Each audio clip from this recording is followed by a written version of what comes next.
Hey, in the immortal words of Judy Brown, happiness is a choice. And we're happy you're spending some time with us, Chip and Zay, right here on the midday game week, Texas, Ohio State, 1 versus 2 in Columbus, 11 a.m. on Fox. Who's ready? Let's get it. Hopefully, Huh? YouTube TV's ready. Damn it! Is that you? You got YouTube? Nah, I know my father-in-law does. I'm still a Spectrum guy, so I'm good. I'm Gucci, You're but Gucci. Gucci baby. But them YouTube TV folks out there, supposedly the deadline's tomorrow for Fox and YouTube TV to cut a deal. If they don't, and you're a YouTube TV subscriber, you might not be watching that Texas Ohio State game. You might have to start hitting up the homies. Go to cover 3. Yeah. Hit up cover 3 or something like. No, cover 3's good. Yeah, like cover 3's good. Get in there, get you some. Hang out with all the other Texas fans. Watch it on the big screen. Yeah, man. Or join us, Texas Sports Unfiltered, East Village. We'll be there from 9 a.m. to 4 p.m. Pre-game shows and everything. So there's different places you can watch this game. But I know some of y'all just like to kick back at the crib, crack open the cold one. But yeah, cold Altstadt. Yeah, you know what I'm saying? You know what I'm saying? Oh, Lord. Yeah. Hey. Taylor Swift and Travis Kelce are engaged? Yes, man. Popped a big question. Beautiful. A lot of flowers around and stuff.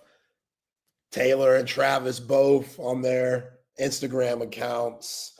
I'm sure you'll get into that in the right call. No, that's not even right call material. That's like opening show stuff. That needs to be talked about now. Well, let's go. Let's go, man. I mean, I guess it's not an act. I guess it's all for reals. You've been very skeptical. I thought they had some kind of deal with the NFL to get all the Swifties into the NFL. Great marketing. I mean, the Kelce jerseys that Swifties bought, it was off the charts. Travis has become an even richer man thanks to his fiance. Fiance. Ain't that crazy? Taylor Swift, who wrote album after album about love and lust gone wrong. Now, she's going to release an album sometime soon that's, I guess, going to talk about love going right. Yeah. Yo, she's been like her roster over the years. John Mayer. That dude's had everybody. Jake Gyllenhaal. Your boy Harry Styles, One Direction. Harry Styles. Harry Styles showed up at the Moody Center for what? 5 shows in a row. Steve Sarkisian walks into Moncrief, sees all these people lined up around the Mood, and then finds out it's people willing to pay $500 to get a selfie with Harry Styles. Yeah. Nice side gig. No, Harry does well. You can't even front. You can't even hate on Harry. Harry does well. He be wearing bell bottoms and yoga pants and stuff. But okay, Rob says something tells me there's going to be a prenup. Okay, so boom. Travis is going to sign a prenup? Nah, we ain't signing nothing, Rob. You tripping. You tripping. This is love, man. See, once you hear the word prenup and stuff, that's when you're destined to fail. That's the wrong mentality. Wrong mentality. I'm not about that, Rob. Come on, man. Okay. No prenup. That's right, Hair of the Dog. We love love. This is a We beautiful. love. I might have to pick up Travis in the fantasy league. Oh, you think it's going to be that good? No, I think it's the opposite, to be honest. I think the love has slowed him down a little bit. Add that with Father Time. Now you got to prepare for the wedding, which I'm sure is going to be a very intimate, close group, low key type wedding. You think? Yeah, man. They ain't going to be, you know. You don't think Taylor's going to want her big, glorious wedding? I think she's going to want the big, glorious wedding, and she's got the money to pay for it. I mean, she definitely got the money to pay for it, but I don't know. That just seems like it's taken away from their love. If you make it like too big, where paparazzi's in the building, you know what I'm saying? Like, I don't know. If it's too big, or if we're going for a big one, then my man Xavier Worthy's getting the invitation. You know what I'm saying? Like sometimes, even though Xavier Worthy's a big part of that offense, he hasn't known Travis as long as Pat or Andy Reid. You get me? So sometimes they want to keep it real close to What you mean? What you mean? Xavier Worthy's getting an invite. I would hope so. But why? Because they want to. Just because Taylor Swift got excited that they drafted him? That's right. That's her dog. She loves Xavier Worthy. Exactly. So he might get an invite regardless if it's small or big. Man, it all depends. It all depends on if Xavier Worthy's been a charming, great teammate and charming to Taylor Swift. Yeah. What if Xavier Worthy's too busy trying to deck out his garage with murals of himself and you know, trying to get out of Williamson County authorities' bad graces? Why you gotta bring up old stuff? We ain't living in those moments no more. That's the past, man. That's the past. Homegirl. Well, if you say Worthy should be invited, then the whole damn Chiefs roster should be invited, right? You know that? No, hell no. No, that's not how that works. First string only. You can't be inviting like third string. Damn. Yeah, that's a lot. Even for Taylor Swift. We need first string only. What if the most popular dude is a special teams guy backup? You think Harrison Buckner is going to get that call? No. No, he ain't getting no call. I don't think Harrison Buckner is making this trip, is making this wedding. I'd get an invite before Harrison Buckner does. Yeah, he ain't getting no call. He ain't getting no call, man. Well, yeah. I guess it's not an act. It's not an act. See, I told you from Jump Street. I saw the eyes, man. What my man Tony Montana say in Scarface? The eyes, Chico. The eyes, they never lie. The eyes, they never lie. The eyes never lie. I see the way she be looking at him, vice versa. That's real love right there. Now Travis is having a horrible year. Horrible year. It's going to be a rough year. Or maybe he's rejuvenated. I don't know. What you mean it's going to be a rough year? No, that's a lie. He wasn't very good last year. So, again, Father Time plus Taylor Swift. Now you got to get ready for the wedding. You know Travis is going to be involved. He's not going to be that guy that just says, nah, baby, you do your thing. Like Travis, he going to be involved. So that's a lot. That's a lot. You know what I'm saying? If I'm Patrick Mahomes, I don't know. This is an interesting time to do this. It's been a long summer. It's been a long summer. Now, if I'm Pat Mahomes, because Pat, okay, cool. Like, Travis, I'm going to be here when you're gone, bruh. So you can't get in the way of the main thing being the main thing, and that's championships. So we could have had this done in June.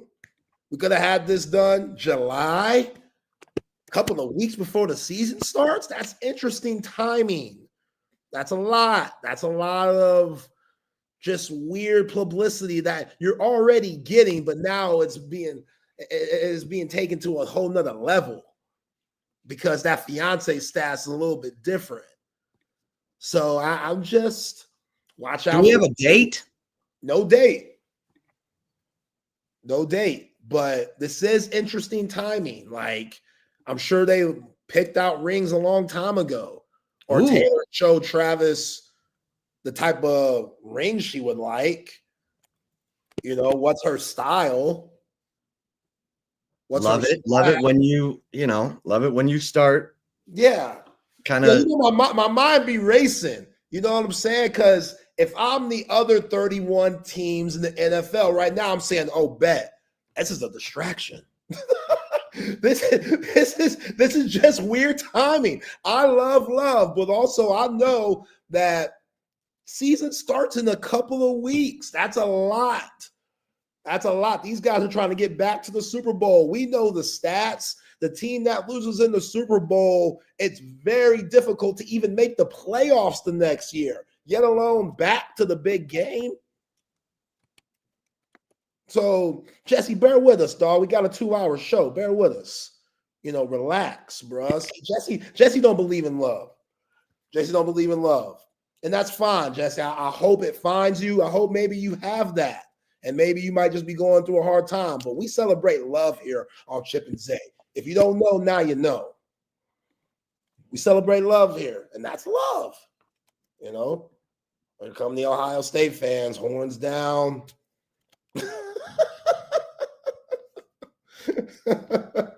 All right, let's get it. Ohio State fans. What's crazy is Ohio State fans are trying to flip this whole narrative that Texas fans are ignorant and crazy. And I've been on Ohio State fans' side. Like, Chip's the one that's going off on Ohio State fans. All they could do is wrong. I'm not like that. I believe that Ohio State fans, there's a few good apples in the bunch. They might not all be good apples, but there's a few. But I've been seeing a lot of Ohio State people saying, yo, Texas, y'all got to chill. You know, Texas, y'all are kind of unrealistic in y'all's thinking, which, hey, everybody's that's into their own opinion.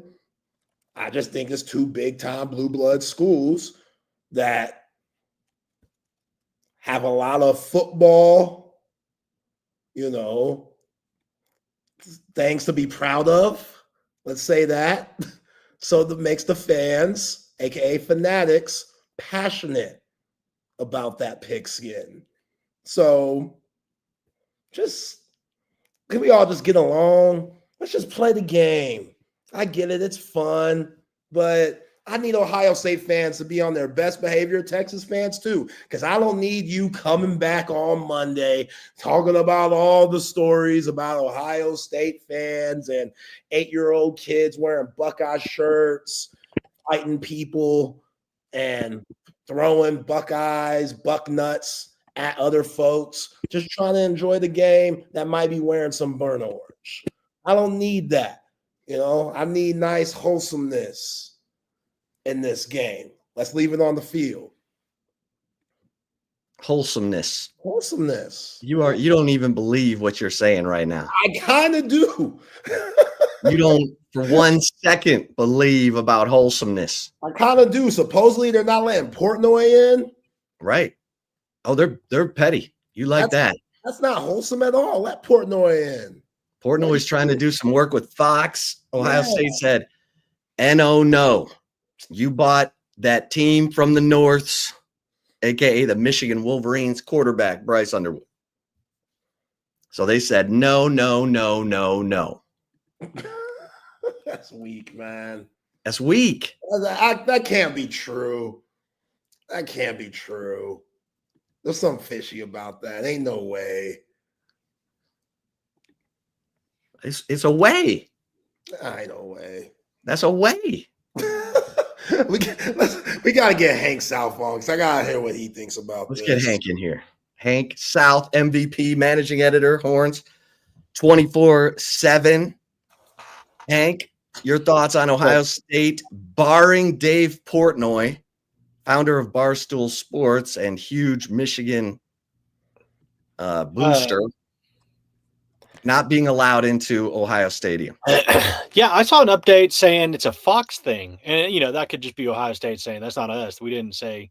I don't know. I saw something on Twitter saying it was Fox shuffling something around. But, if Ohio State did ban him, it's part of the rivalry. I'm sure he loves that. That's probably good for the ratings. Good for biz. I don't know. What's that? It's probably good for Barstool Sports biz. Yeah. So I'm sure he fully welcomes that. But yeah, that's quite the rivalry. Yeah. I mean, Hank, when you're looking at 4 days away from the game, you heard all those players talk yesterday for Texas, whether it was Malik Muhammad, CJ Baxter, Arch Manning, just the team, and it might be just like coach speak stuff, but they have a certain calm confidence about them that we saw all camp long. And now that the game is so close away, you still see that. Like you're taking a lot of inexperienced guys that are playing in this game, but you're banking off of the leaders and just the overall confidence that we've seen in Sark and this roster throughout camp up until now. And as a Texas fan, that should make you feel good about Saturday's noon matchup. Yeah, I agree. I mean, listening to the players yesterday, just like you said, there's a quiet confidence as they're going about this. And, I think there's a lot to be said. A lot of this roster doesn't know anything but the success this program's had in the last few years. They're riding an 11-game road winning streak. They haven't lost, on a true road game since 2022. And that's not just, they're not playing like gimme games. They're, when they deal Nick Saban his biggest loss ever in Tuscaloosa, go on the road to beat the defending national champs in Ann Arbor. And then obviously the big win over A&M at Kyle Field last year, renewing the rivalry. So yeah, there's a calm. I think, Sark was asked about it a little bit, and he said, he almost feels like there's more focus when they play on the road because you have to be more focused. There has to be more, you have to be more like in unison with the communication with what you need to do. You're just more dialed in with all the noise around you. So, I think this team, a lot of these guys have been in these situations. They don't know anything different. And I think the leaders on the team, especially guys like Michael Taff, like Anthony Hill, Trey Wisner, I think they're really helping kind of keep everybody, in check and know what to expect. I know Malik Muhammad was talking about how he's already talked to Grayson Littleton about, hey, you're going to be probably be a little nervous. There's going to be a lot of noise, but, you just got to dial in. Ethan Burke was talking about that after, 2 or 3 plays, it's go time, for, how to carry yourself. So, they seem ready. I think, Sark talked about how they all trust the process, with what they do. They're pumping in crowd noise into their practices. I think it was Trey Wisner said kind of annoying, gave him a headache, but he thinks he's pretty good at, handling the away crowd. And all these guys love playing on the road. They love hearing that the crowd and what they have to say. Sark said he likes to hear it. He likes being told he's terrible. So I think they're treating this, they're excited about this challenge, but they're not going to be, overly excited. I think they're very measured and, know how to approach this. I got the feeling the defensive players, especially Burke, Colin Simmons, they were the most confident. Yeah. As they should be. Yeah. Yeah. Yeah. I mean, Burke, someone asked him about the Instagram post that Ohio State put out on Sunday of, it was, I think it was Sonny, one of the linebackers standing over Gunnar Helm after they had knocked a pass loose. And Burke was like, I hadn't seen that. He's like, somebody needs to send that to me. I'd like to see it. And it just kind of had that kind of crazy guy look in his eyes. It's like, okay, feel bad for that tackle trying to block him. But yeah. Yeah. And they're talking about how Hero Canoe might be the most motivated. Yeah. Yeah. He made a comment. He was like, I'm not even sure if they sent Hero Canoe a ring from last year. So, that a lot of people were asking about, has Hero given y'all any, insight what to expect in the shoe and whatnot? They said he's already on the leadership council. We've been hearing this back earlier and prior to fall camp even starting, that Hero Canoe has really taken a big step up in the leadership role. And, we hear all about this defensive line. These guys are all kind of interchangeable just because of what they bring to the table. So maybe we'll see him get a little run. He probably, had he not transferred from Ohio State, he might be starting this game against Texas. Had he stayed there, they don't have a single defensive. They don't have a defensive lineman expected to start that started a game before. So a lot of new faces. When you're starting 4 new offensive linemen, relatively new, 4 new starters. That's probably a good thing that they're also going up against guys that have never started games as well. So yeah, there's a lot to like. But yeah, I think you gotta. Sark talks about packing the defense on the road. I think that's it's a football thing. Everyone talks about you got to bring your defense on the road. You got to be able to run the ball. And I mean, Texas, this could be a pretty special defense, as from what we're hearing. Well, if Ohio State still had Jack Sawyer, Ty Hamilton, Tyleik Williams, and JT Tuamalo, I would pick Ohio State to win the game. Yeah. But they don't. Now, the dudes who will be playing, Edric Houston, he played 141 snaps last year.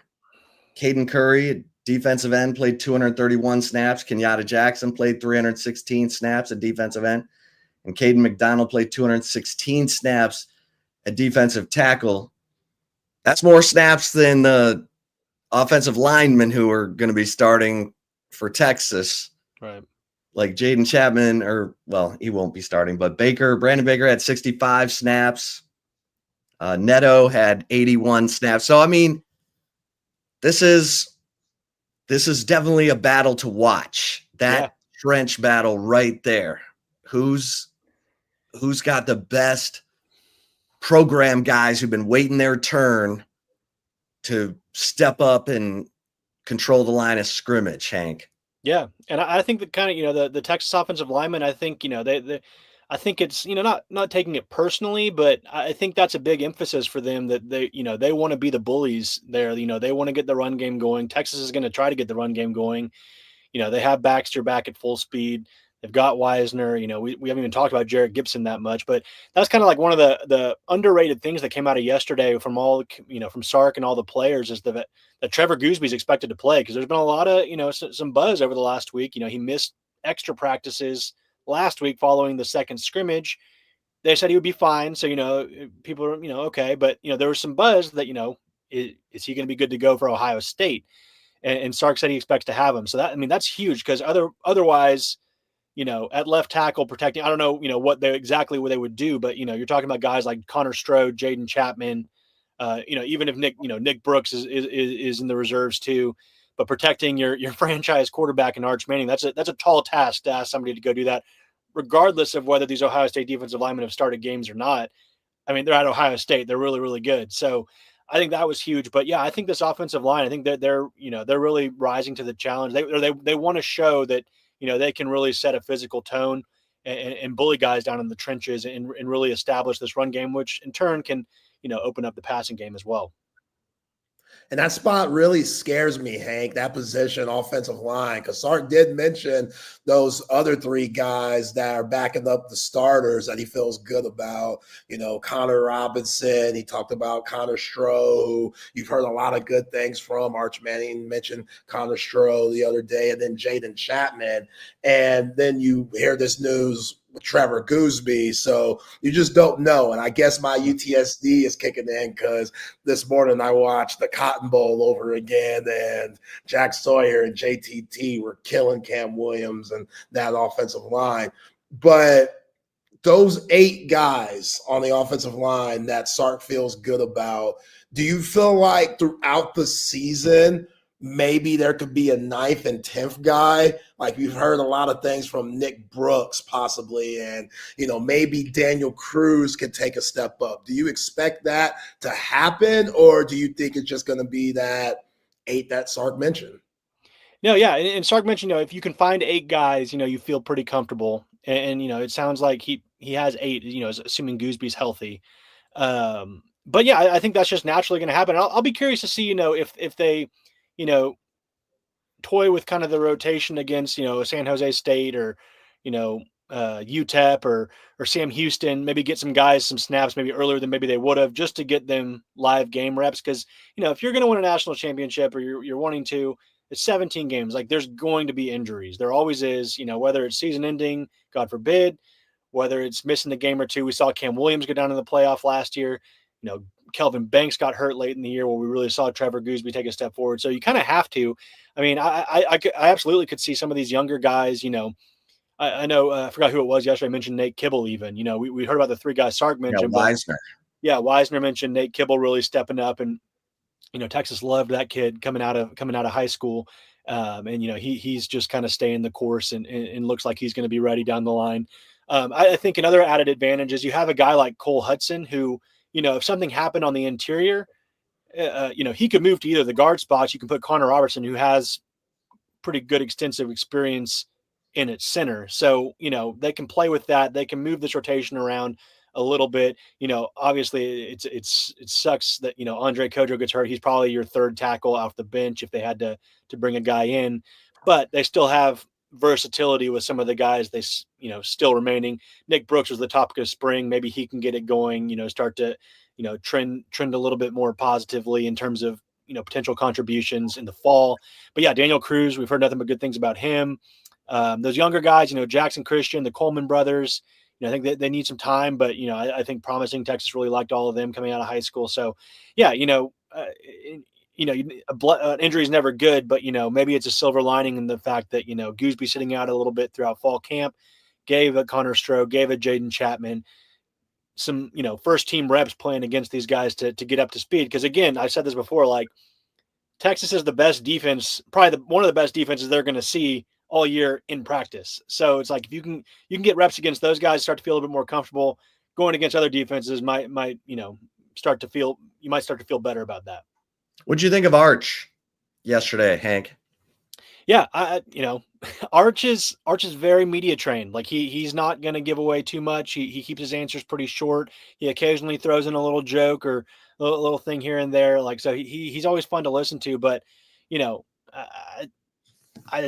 for a first time, I can't think of a situation where for a first time starting quarterback. Not that he's never he started games before, but I mean he's about as steady, confident leader I could think of for first time starters. I think he seems pretty dialed in. We've heard him. He was pretty honest last, not yesterday, but last week, saying he didn't think he had that great of a first half of the fall camp, but the offense really started to come alive in the back half. I think we've heard he's had a lot of good chemistry. There's a lot of good rapport with the offense between him, the offensive line. He talks about how, he doesn't say too much to the media, but when he's with the guys, like he's even a little cocky to him. Like so I think, he's in the right headspace. I think he's ready.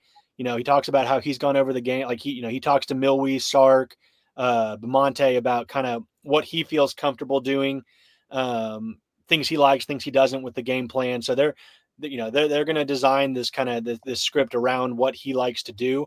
So, I think the biggest thing I got the takeaway was like, he's ready to just go play. Like he said he doesn't pay attention to the hype. I think it would be hard to really kind of get rid of it. Like he just has hype walking around. Like he can be off social media and whatnot, or not reading media. Like he can just go walk on the UT campus and, the hype's there. Like, I think he's ready to just kind of go show what he can do, show what they've been training for, show that this team can be pretty special.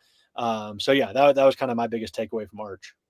Yeah. And he did say, he kind of talked about the revenge being motivation. Yeah. I didn't even talk about his best quote with the what was it was the site. Got the dot on them. People have a target on us. We have a red dot on them. Yeah. So I think that'll probably get some run on game day, I think. But yeah, no, I think he's ready to go. He's a third-year quarterback in a system where he's had the same quarterback coach, the same offensive coordinator, the same head coach for 3 years now. We're going into his third year. Like he probably knows this offense better than most on this team, if not, knows it the best.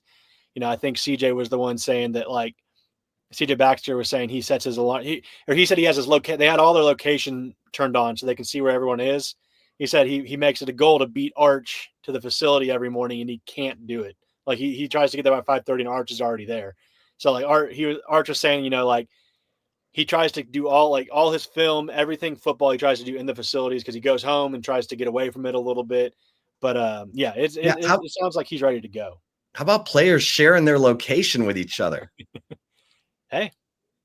I'd be so messy. They wouldn't want my location if I was a teammate. I'd be out of control. But we're speaking with Hank South, managing editor of Horns 24/7. Hank, we probably won't see Emmett Mosley this Saturday, which means they're going to roll Parker Livingstone. And we're probably going to see some of these highly touted freshmen coming in. You heard a lot of good things about Dalen McCutcheon. Khalid Lockett has had a good end of camp. What are you expecting for those wide receivers not named DeAndre Moore and Ryan Wingo? Obviously, DeAndre Moore and Ryan Wingo, they have to be huge too, and I don't expect those guys to come off the field much, but they're going to be asking for Livingstone. They're going to be asking for McCutcheon and Lockett, maybe Terry or French, depending on the situation. You just never know. But what are you expecting from some of those other guys that are going to be looked to step up in this huge game? Yeah, you have a known commodities with DeAndre Moore, Ryan Wingo. Parker Livingston was like seemingly like outside of the top two, like he was the most consistent guy at wide receiver in fall camp. Like you were always hearing about Parker Livingston. When we had the two availabilities in the first week of camp, I mean, he was out there. I remember Sark saying like, that's an NFL play right there, an NFL route. Like he was getting all the compliments from the coach, firing them up. So like, I think, he's a big body. You can play him outside. He's going to be good in the one-on-ones. Is he going to like be a breakaway Jeremiah Smith, speedster? No, but he's going to catch the ball when you throw it his way. He's going to be where he needs to be in his route. And Arch trusts him, obviously with roommates and everything. So I think we're going to see a lot of Parker Livingston. Outside of just the receivers, I think they're probably going to try to get, Jack Indries involved a good bit. We're going to see Max Clare with Ohio State probably be used a lot. I think they're going to try to do that with Jack Indries as well. I know Gunnar Helm, obviously, and Michigan last year had a really good game. I think we could probably see something similar with Indries with the way, Sark can line these guys up and with getting them open, designing different play calls. But beyond Livingston Indries, it really sounds like McCutcheon, Khalid Lockett are the two, true freshmen that could see some playing time. McCutcheon, got Arch's blessing when I asked him last week about, younger guys that, he's starting to trust more. He mentioned Dalen McCutcheon, big time playmaker out of Livingston too. Both of those guys are out of Lovejoy High School. But McCutcheon, he had a really strong spring. He carried that into the summer. He's a student of the game. Sark always talks about like football is the most important thing to these guys. He says that about Ryan Wingo and a few other guys. I think McCutcheon could probably be on that list too eventually. Like he wants to know, or he wants to learn the game. He wants to, get better. He still, hasn't even, scratched the surface, gotten close to his ceiling yet with what he can do. But he's a guy, good route runner. He's strong, good hands, has enough speed. And I think he's earned the coach's trust as well. So, if they do need to, do some rotating and bring some guys in, I think McCutcheon's there. Lockett, he had a really good second scrimmage. I think Arch trusts him as well. He's got huge hands, got a good catch radius.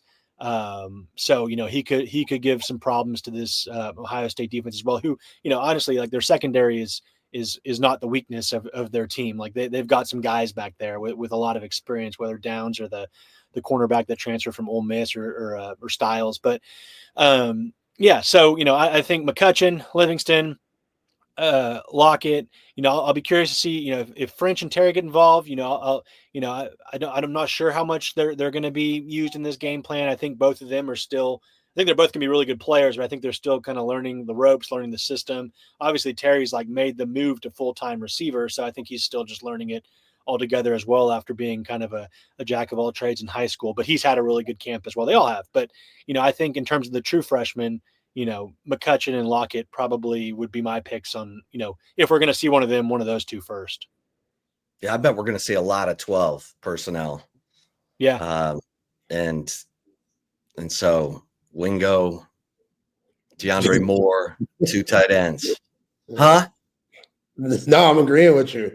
So, I mean, what other tight end are you expecting to see? To what Chip is saying, 12 personnel. We know it's going to be Jack injuries. Obviously, there could be a lot of guys rotating at that tight end number 2 spot. But who are you expecting to see? Yeah, and like Chip may disagree with me, but I mean, I would imagine Jordan Washington is going to get. I mean, and he's like, I think that was one of the surprises of the roster release is like he's 267, like he's a big kid. So he was. Am I right on that? 267, something in there. Oh, he big, yeah. But yeah, 264. yeah. Okay, sorry, 3 pounds. Sorry. Caleb down. Oh, I didn't realize there's some Ohio State fans in this chat today. Oh yeah, they're all just they wilding. My man Tyler's going crazy. But yeah, Spencer Shannon too. He's a guy now going into his 3rd year in the program. So I think Washington, Spencer Shannon, Jordan Washington, Spencer Shannon. We know injuries. Winston obviously, is dealing with the injury. I don't think we're gonna see much of him. Nick Townsend, we'll see. But yeah, I agree with Chip. They have the personnel to where they can. I think Sark was even saying, their 12 personnel can look different depending on, what they want to do. So.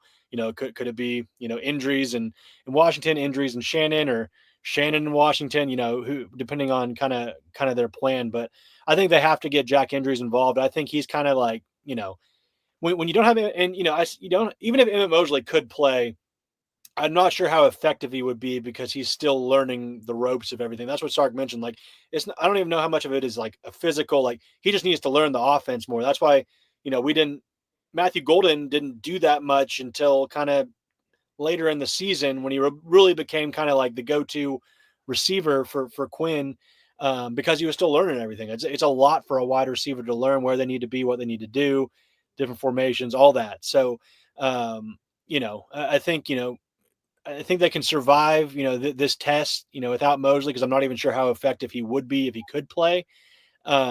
But to get him healthy and have him ready for SEC play will be important just to have an extra guy. But in the meantime, when you are relying on, you're going to rely on Demo and Wingo more. I think injuries is going to be really important to get going in the passing game as well.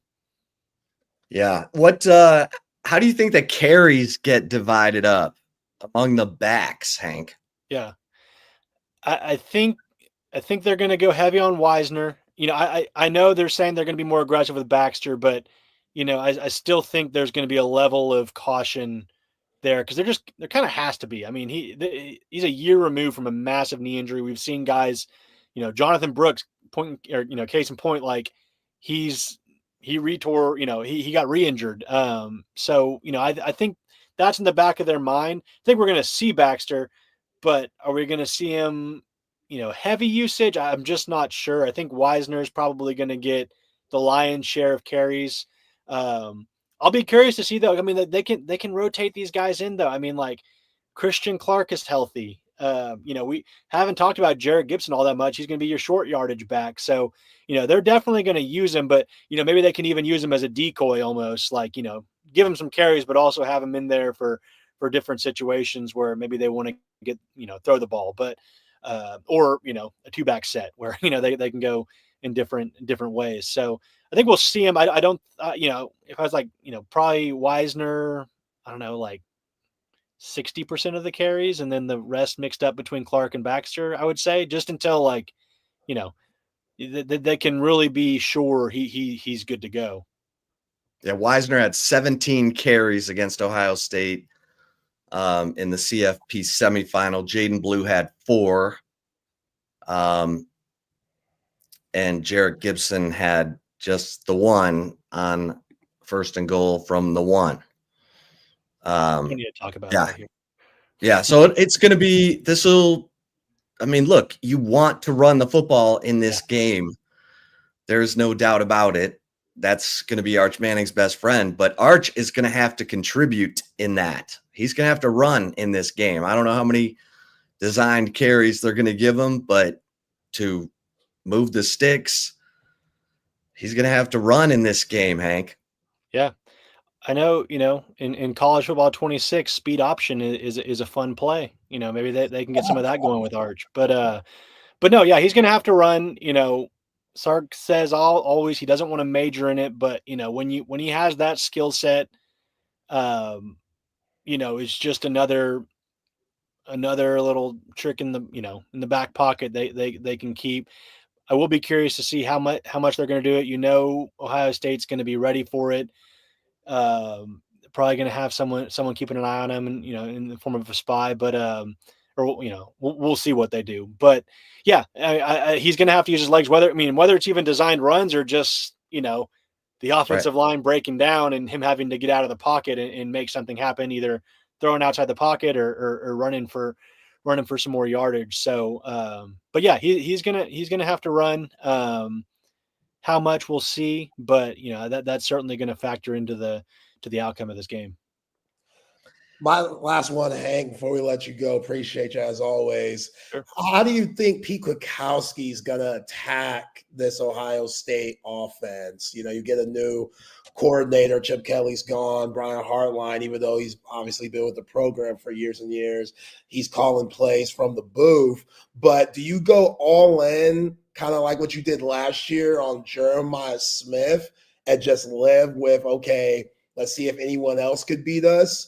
Or do you, I don't know, play it a little differently? I'm not saying let Jeremiah Smith go crazy, but maybe allow him to get some looks and be ready for everybody else, I guess is what I'm saying. Yeah. And what I found was interesting, like Brian Hartline is calling plays. Like I was just under the impression that, with Chip Kelly gone, obviously Ryan Day has the final say, but, in the battle of coordinators, you got to give PK the edge there versus a first-time offensive coordinator play caller in Brian Hartline. Not that he's, great recruiter, great wide receivers coach, but that's a pretty tall task, first time out, first time starter. But, Texas has the ability to throw so many different looks at them with who they're going to bring on blitz packages. I think the strategy is just try to make Julian Sain's life hell. I would imagine they're going to try to design stuff. They are obviously going to want to get the run game going too. I think Texas is pretty well equipped to kind of keep that at bay. But in terms of the passing game, like I would imagine they're going to try to get the ball out of his hands as fast as they can, just because they're going to have Colin Simmons, Ethan Burke, Brad Spence, Vosick. All these guys kind of just bearing down on him. So, however that's going to look, who they're going to bring in different packages, whether the NASCAR package or whatever. I think that the focus is going to be to try to disrupt Julian Sain's rhythm as much as they can. Probably under the assumption that Jeremiah Smith, they're probably not going to hold him to 3 yards again. I think that was, that was kind of a, once in a blue moon kind of thing. But yeah, he's going to get his here and there. You just have to hope you limit it as much as you can. And just, try to get after Julian Sain and stop the run game, then eventually force them to have to throw the ball. Then maybe you can focus more on Smiths and Carnell Tates of the world. But yeah, I'll be curious to see, what they dial up for these guys. I think they're going to have a lot of fun with the versatility they have at linebacker, at edge. Trey Moore now at linebacker, he can still be kind of your designated pass rusher in different packages. They have arsenal of talent at safety with Jelani McDonald, all these guys back there. Derek Williams is back healthy. So I think they're going to have fun drawing up this game plan, however they decide to attack it. Hank, you're the man.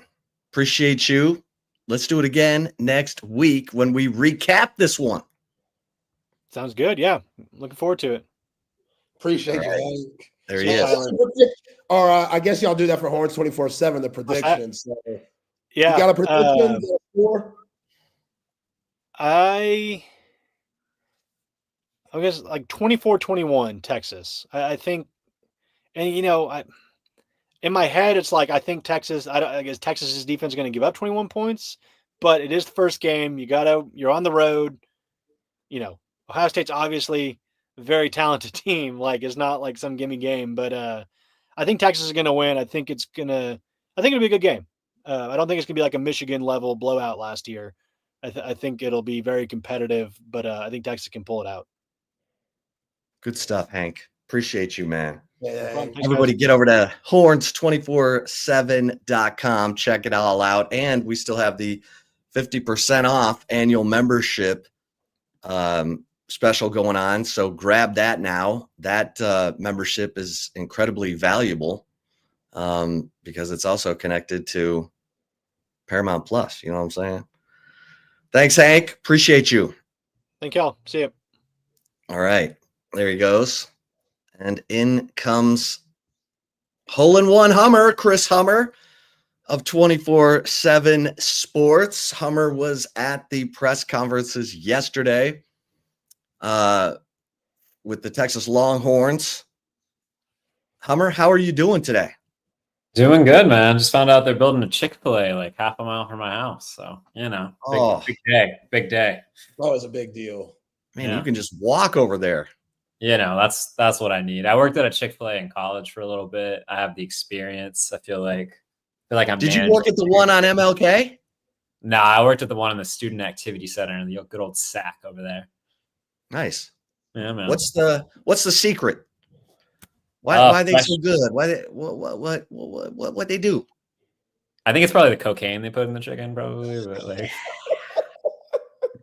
no, it's fresh chicken that they cut. Like they literally cut the fat off the chicken with scissors. Like nothing's frozen. So yeah, it's good. That's it. What's your go-to at Chick-fil-A, Hummer? Oh, spicy chicken sandwich, no pickles. Yeah, all day. See, I'm with you. I'm not a pickles guy either. It ruins a sandwich. No, it really does, especially when it like soaks through the bread. You know what I mean? Like I don't like that. Like, it's just what's wrong with you? The bread gets wet too. Yeah, it's not good luck. No, it's gross. Nasty. Man, I used to love their shakes. Ooh, those things are good, man. Yeah, those things are good.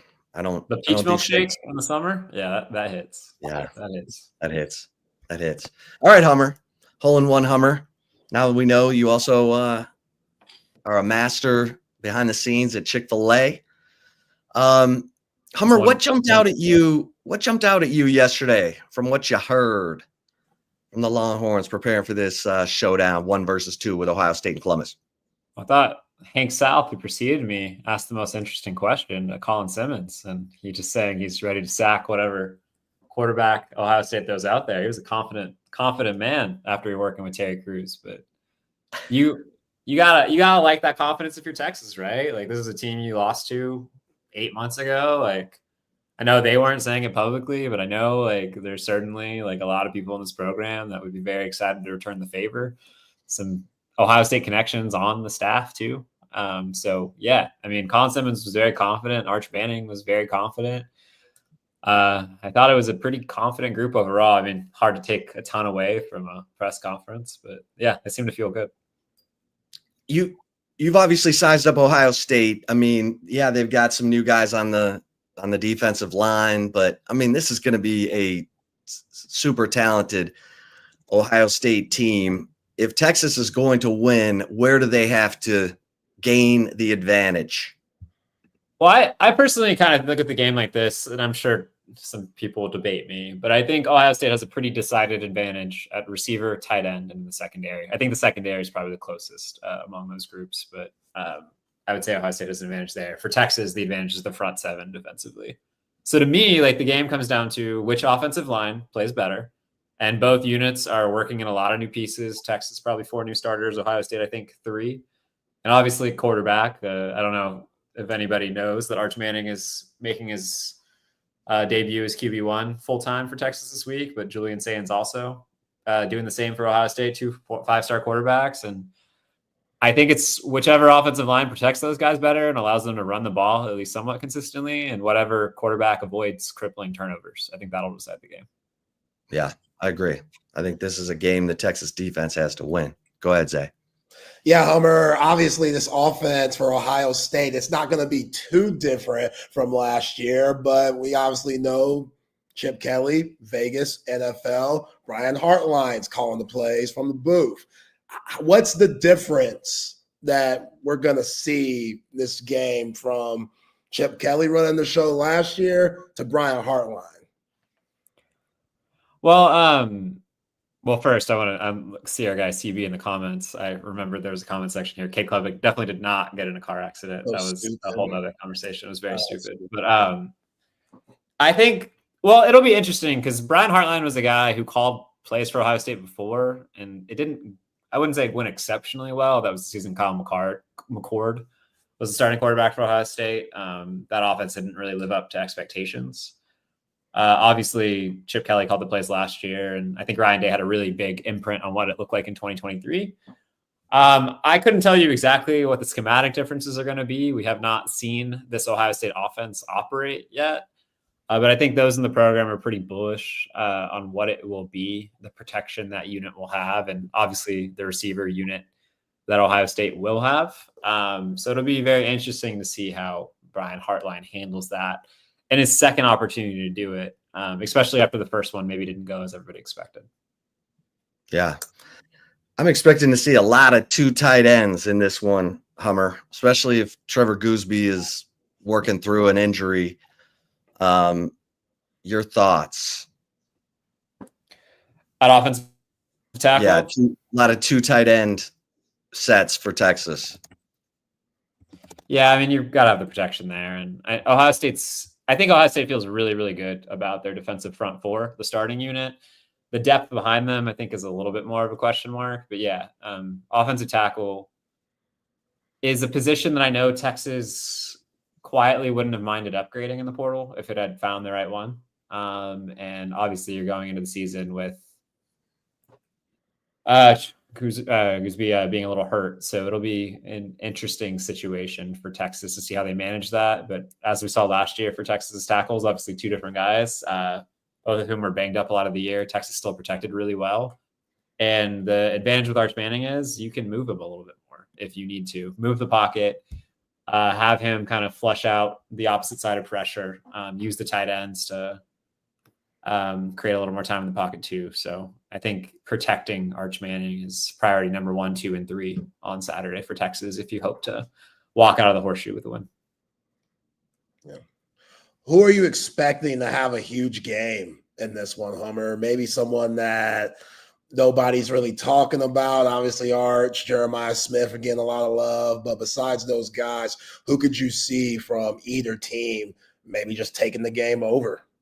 Both tight ends. I know that sounds ridiculous to say. I don't know about taking the game over, but Max Clare and Jack Andrus are 2 guys that I think are going to play a pretty significant role in this game based on coverages and also just the kind of the comfort that comes with dropping down to the tight end in a lot of cases. I think Andrus is going to be one of Arch Manning's top targets this year, period. And Max Clare, there's a ton of hype around Ohio State about him and the production he can have. I mean, he's a guy that Texas recruited out of the portal. So I think both tight ends could have a pretty significant imprint on this game. And I mean, if you're Texas, you really hope Colin Simmons has a really big imprint on the game. Ohio State's brought in 2 transfer tackles. I think that's a position they feel good about. But if Texas wins on Saturday, it needs its front 7, probably the best front 7 in college football, to play up to its billing. And you need Colin Simmons to be that dude. All right, let's get into some of the have you already turned in your picks, Hummer? I did, yeah. Me and Brad Crawford's picks run tomorrow, I think, like normal, but I have my picks in, so I'm really ready to take the lumps that I know are coming on my But before we get to that, Homer, love to hear your thoughts on Kansas State, Iowa State, what you thought of that matchup, came down to the wire, big time rival game, even though it was played in Ireland. And like I told what do you think of Avery Johnson's dad's takedown maneuvers with his son, with his seed? I think, I know pay-per-view's kind of going by the wayside in life, but I would have thrown $5 at that. Like, if they wanted to broadcast that would have been cool. That was sloppy stuff right there in Ireland, man. That was like I had like 8 or 9 Guinnesses sloppy on a Saturday afternoon. But yeah, I mean, it was an interesting game, right? Because I had a big question about Kansas State's offensive line going into the week. I didn't know how that unit would hold up, and it didn't seem like it held up that great, to be honest. They weren't getting any push in the run game. Obviously, Dylan Edwards' injury plays a role in that, right? He's your most explosive player. Losing him basically snap 1 was crazy for Kansas State, and I think really affected the game plan. But was very impressed by Iowa State, and particularly by Rocco Becht. You can just tell how much they trust him offensively late in games. They kind of put the game in his hands, and he delivered, made good decisions. So that seems like an Iowa State team that, like, I don't think they're going to separate from a lot of teams this year. Like, the talent level for Iowa State and the rest of the Big 12 is not that different. But if it's close games, like, that's a team I trust down the stretch. All right. Let's get into these week 1 showdowns. Notre Dame at Miami. Hummer. Notre Dame is favored by 2.5 at the Fighting Bird Auburns. Your thoughts? Who'd you pick in this one? The Fighting Bird Auburns. It's a great question. That's a great name. I picked the Fighting Bird Auburns, I suppose. I don't know why I'm bullish on Auburn this year. I just believe in their talent. And this is a situation where, like, everything on Auburn's roster is good except for wait. Auburn. Sorry, I should have. Notre Dame at Miami. My bad. That's on me. Sorry, I got a text and I was distracted. I'm trying to deal with a little news. I'm going to ask you about Baylor and Auburn in a second, but first, I picked Miami. I don't feel good about it. I don't feel good about it at all. Like, they're at home. There's a lot of optimism in that building, like a lot of optimism about Carson Beck and what he can be. That offensive line for Miami is outstanding. They've made a lot of changes on defense that they're hoping fixes some of the issues. They busted a lot last year, but this defense is actually going to be even more aggressive with Corey Heatherman coming over. And I got to see it from CJ Carr, man. Like, the reviews out of camp weren't great. I think Notre Dame is really good around him. They're going to be excellent defensively, but Notre Dame is, I believe in Miami in this one. Okay. What about Clemson, LSU? Yeah, that rumor about Kate Klubnik getting in a car accident, I don't know where that came about, but it's obviously false. Kate Klubnik will be there at Death Valley for that game. Garrett Nussmeier changed his number from 13 to 18, and I don't know the history, Hummer, but I'm seeing that that's a big deal. But we know Brian Kelly, opening games, the record's not good. Can they go into a very hostile environment to a team that I think can win a national championship and bring back the dub to Baton Rouge? No, I did not pick LSU. I actually picked LSU to win the SEC, which I'm sure will make some people in Austin happy, but I'm very bullish on that team this year. But I think it's just a really tough matchup for them week 1. LSU has some question marks at offensive tackle. And that's a unit that will settle in throughout the season. Same with Texas, right? Like, some questions going into week 1, but I think by the end of the year, we'll be in really good shape. But that's a really difficult thing to have to deal with against Clemson and what is probably the best offensive line in college football, or defensive line in college football. And I just think it's a really tough matchup from LSU out the gate. I like Clemson in that one. You think Clemson covers the 4?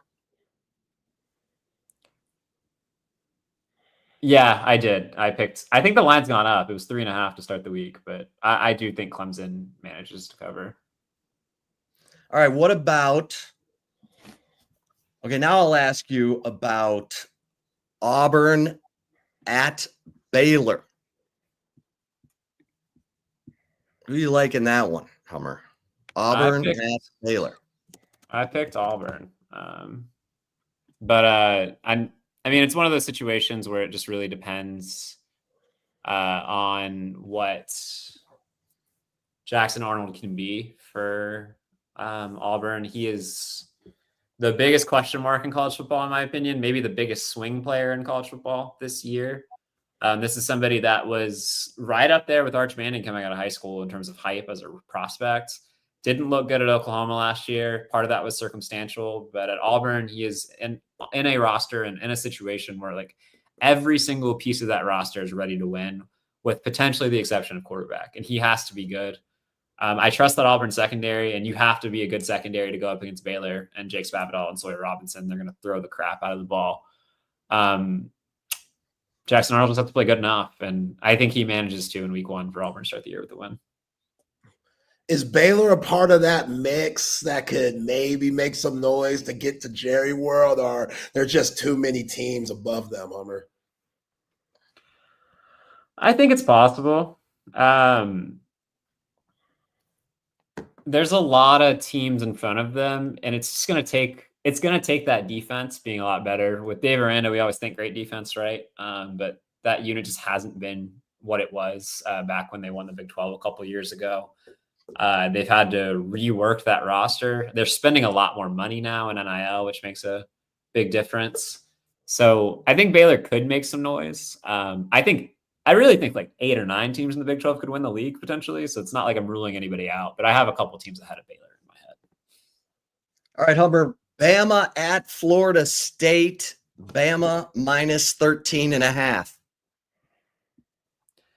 I liked Bama. I think Florida State's going to be better this year.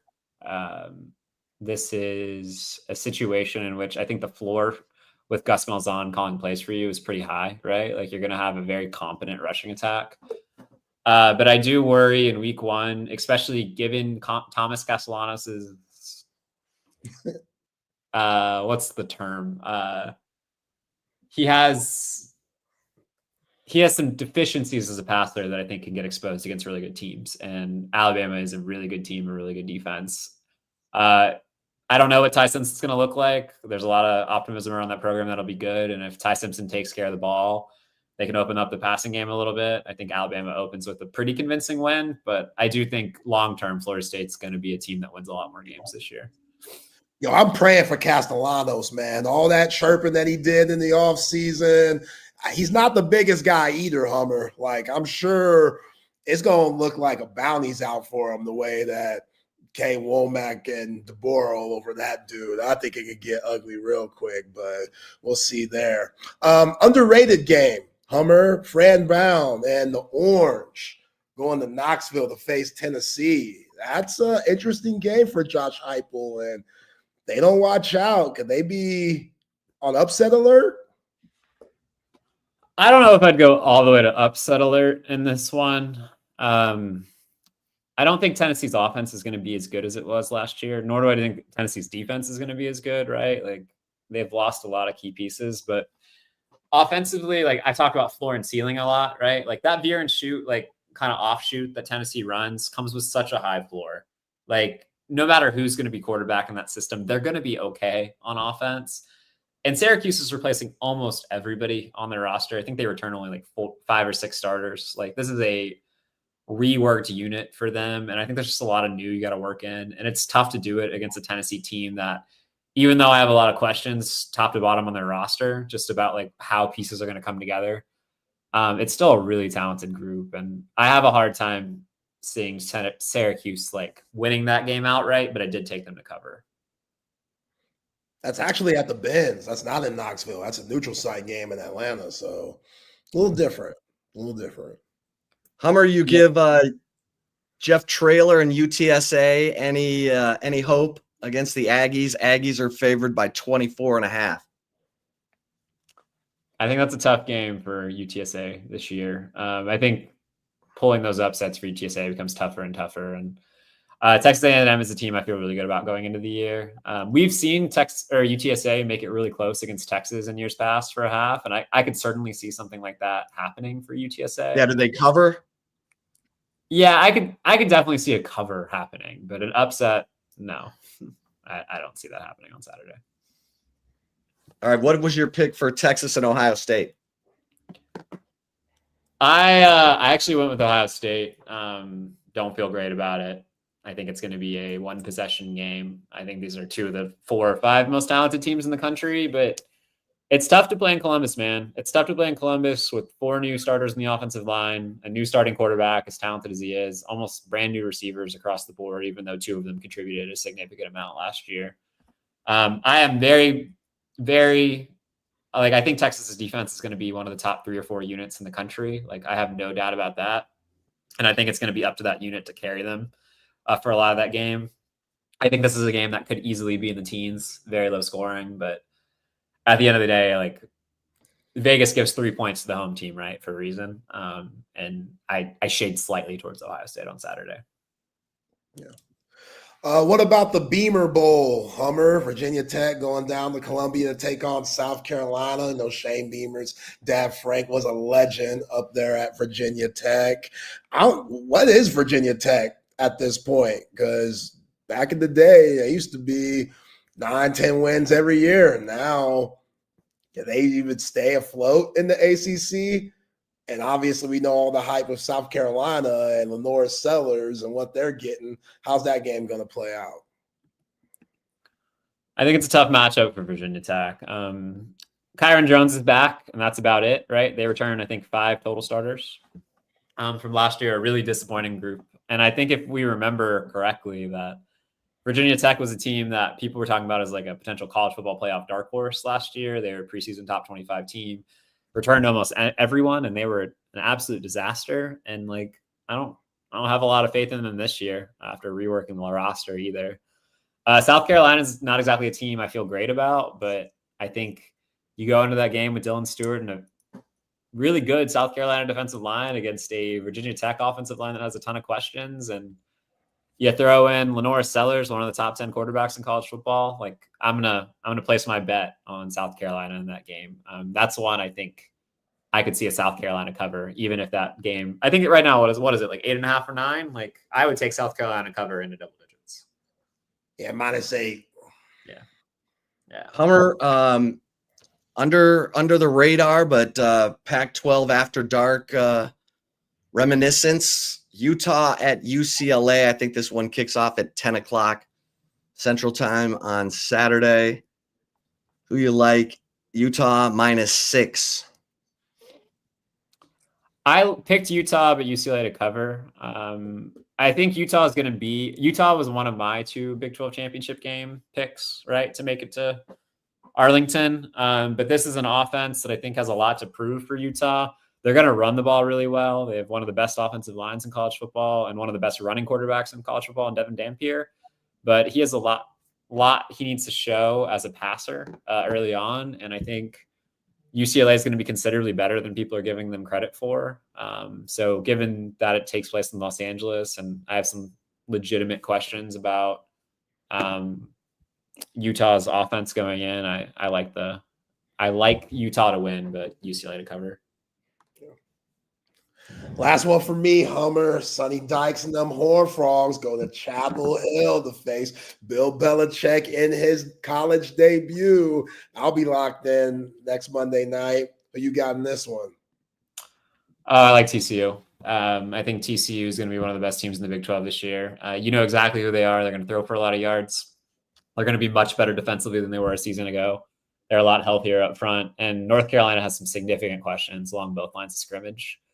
Maybe it's a Colorado situation like a couple years ago, and we all looked dumb for picking TCU over Colorado like we saw. But I think TCU is a legitimately good football team, and I just don't know what North Carolina is going to be. So I lean to the Tar Heels. Or I lean to the Horned Frogs. I'm sorry. Horned Frogs to cover the 3. Cover the 3 and win outright, yeah. Did you say you've got Syracuse covering plus 13.5 at Tennessee, or no? Syracuse to cover plus 13.5, yeah. I like Syracuse to cover. I think that'll be close for a little bit, but Tennessee pulls away late. Hummer, you're the man. That's why we love talking to you, especially leading into a game week, because this is where you get to just show off all your knowledge. Just like when you were draining that hole in one. Yeah, man. And you almost made another one. I did. Almost on the same hole, Chip. Almost on the same hole. How about that? Yeah, man. Hey, before I go, can I plug? I would love everybody, if you haven't checked it out, to go read on the story I wrote on Arch Manning yesterday for CBS. Yeah, let's go. I think it was I think it's a pretty good spotlight on what his life is like outside of football. Yeah, read that by Hummer, and make sure that you follow along with college football overtime on Saturday, right?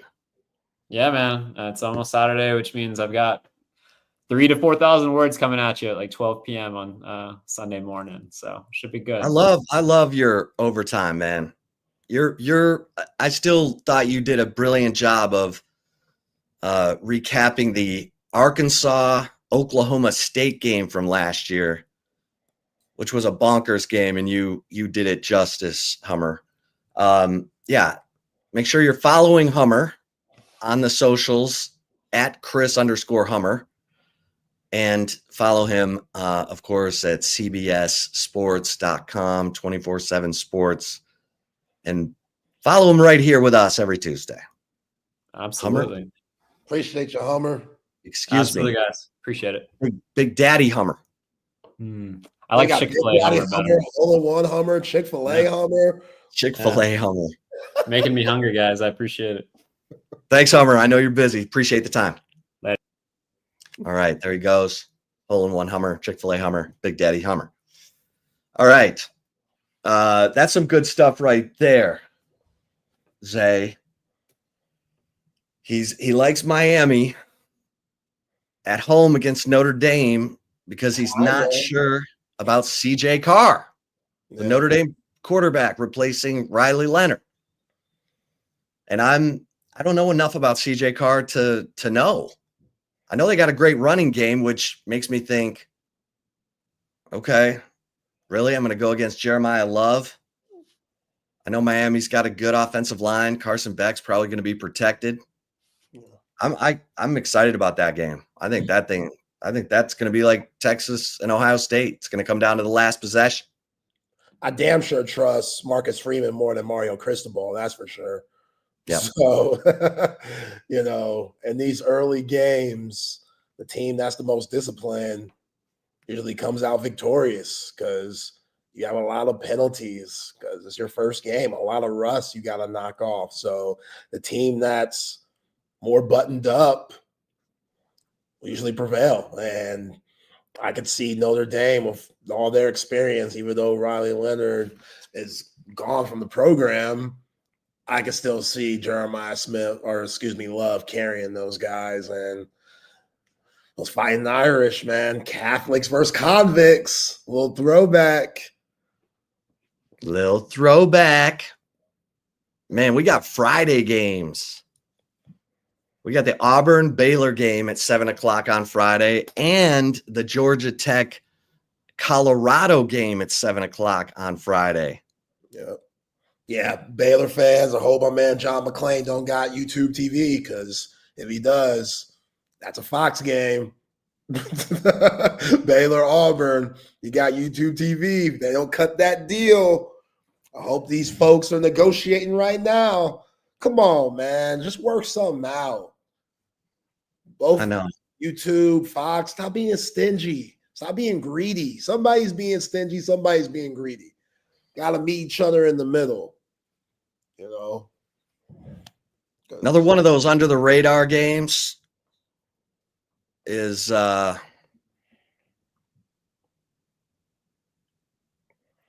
happening Thursday. Nebraska at Cincinnati. Look at all these games we got on Thursday. Man, Dylan Raiola, man.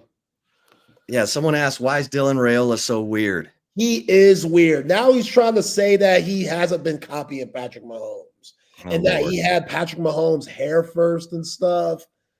And like just all these things, like, sorry that God made us look alike. It's like, bro, you know what you're doing. You know what you're doing. Stop putting it on the front. Like, you don't idolize Patrick Mahomes in a very odd, creepy, stalker way. Like, it's too late. It's too late. You could have been your own man.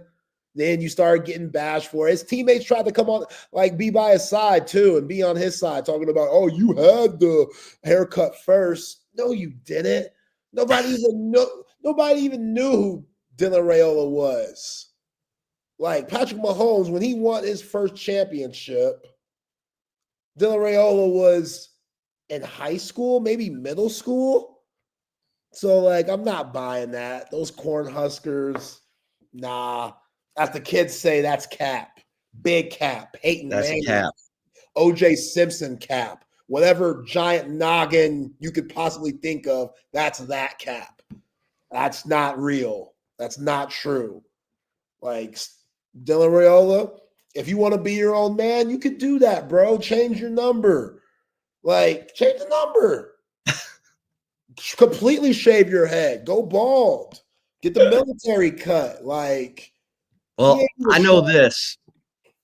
My man, Matt Rule, who I am a believer in, this is typically when he makes his move, year 3. So I'm expecting some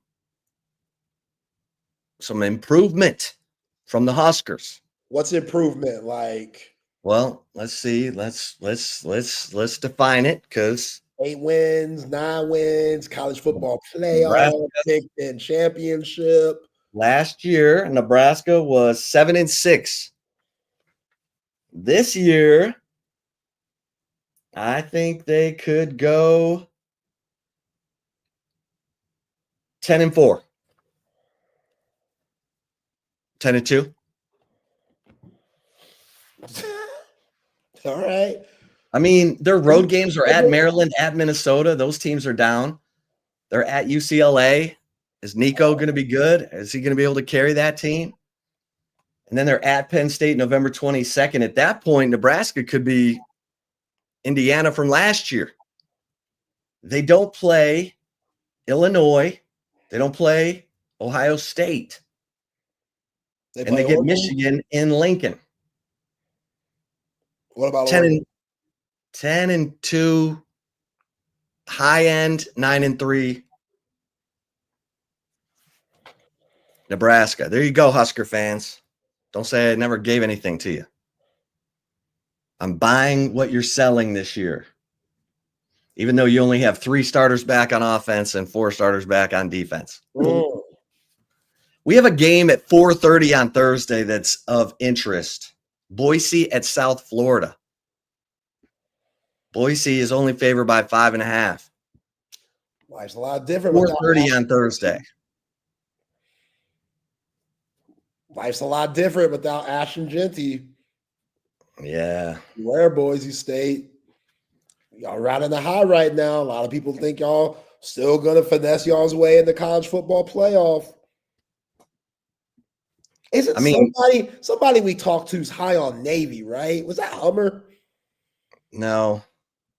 That one Hummer. Somebody though, right? I'm not crazy. Somebody's high on Navy. High on Navy. I'm Like high college on football playoff high. I'm high on Georgia Tech. Hayes King. I'm high on Haynes King. I'm just telling you, Georgia Tech, they're at Colorado. They play Clemson. That's that game where they're playing them in Mercedes-Benz. Like, why don't you just play that on your campus? It's like a 500 yards away. Oh, you mean Georgia? Georgia Tech. Georgia Tech's playing Georgia at the Benz, right? Yeah, they're playing them at the Benz, but aren't they also? Are they playing? Where are they? Okay, they're playing Clemson at their stadium. Okay. But their road games at Wake Forest. Okay, Duke is supposed to be pretty good. At NC State, at Boston College. I'm telling you, Georgia Tech. Now they got to beat Colorado. Don't make me look stupid, Haynes King. But I say keep your eyeballs on Georgia Tech as the, as a disruptor. That's a disruptor. Yo, man. Who do you like out of the group of 5? As their That's not a group of 5, but I know. I don't know what the hell I'm talking about. I'm so excited about football. I'm just putting people in different leagues that they don't belong in. I don't know, man. I'm not even gonna pretend like I'm paying attention to any of those teams. Like no. Everyone's like, until further notice, it's Boise. Yeah, that's what like nobody knows if Boise State's gonna be good again. Like Ashton Genty, I feel like he was a big deal. I feel like losing that type of player, especially out of G5, will set you back a little bit. But who knows? Boise State could be the football version of Gonzaga. And they could just be that team that always recruits well, always develops well. And when they go play against those Power 4 programs, there's not too much of a drop-off because they train the right way. So maybe that could be a thing, but nah, I realistically think that it's going to be up in the air every year for the G5 schools, and we'll see. We'll see who it is this year. Yes. Yeah, Rex said, are there Thursday games? There are. Mentioned the Boise, South Florida game. That's 4:30 on Thursday. You got Ohio Rutgers at 5, East Carolina, NC State at 6, UCF under Scott Frost taking on Jacksonville State at 6 o'clock on Thursday. Wyoming and Akron at 6 o'clock on Thursday. Duke is playing at 6:30 against Elon at 6:30 on Thursday. Oklahoma State's playing at 6:30 on Thursday. Minnesota Golden Gophers against Buffalo at 7 on Thursday. The Houston Cougars taking on Stephen F. Austin at 7 o'clock on Thursday. Nebraska Cincinnati at 8 o'clock on Thursday. Wisconsin's playing at 8 o'clock on Thursday. I mean, we got a Thursday lineup. Oh, it's going down. Okay. Friday, we got games, man. Illinois is playing on Friday. Auburn, Baylor, 7 o'clock Friday. Georgia Tech, Colorado, 7 o'clock Friday. Dan Mullen and his UNLV Rebels at 8:30 against Sam Houston, a team Texas will play. And San Jose State has the nightcap on Friday. Another team Texas plays them next week. So, yeah, loaded schedules on Thursday and Friday this week. That's why this week 1 is so ridiculously good.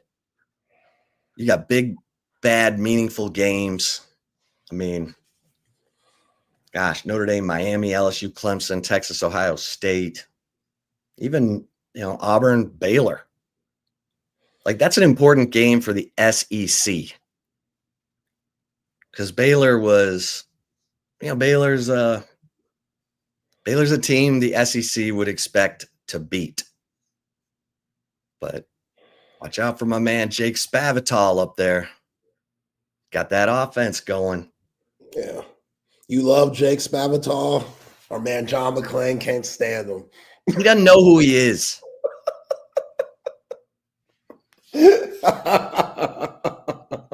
All right. I set McClain right on Spavital. He knows now. All right. Don't mess with Spav. All right, go watch that offense not get out of the teens in points next week or this Friday, and see how old John McClain's feeling. Here's the thing. My man Dave Aranda. By the way, we haven't talked about how good Kansas looked. Stop playing. What? I'm not trying to hear that. I'm not trying to hear that. Last year, Baylor. Yes. What? Fresno State? They used to be good. When they had who? Derek Carr? Yeah. Devontae Adams? Yeah. That was a long time ago. Derek Carr just retired from the NFL. That shows you how long Fresno State used to be. Fine. Baylor, like Dave Aranda is supposed to be the defensive guru, right? Yeah, soft-spoken, sweet, kind, gentle, wholesome. His man. defense the last 3 years has been hot garbage.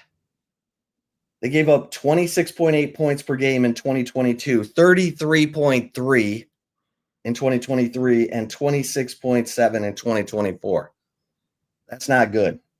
Meanwhile, Spavital, in his first year as OC, took them from averaging 23 points on offense to 34.4. Sark's offense has been averaging 35 through 4 years.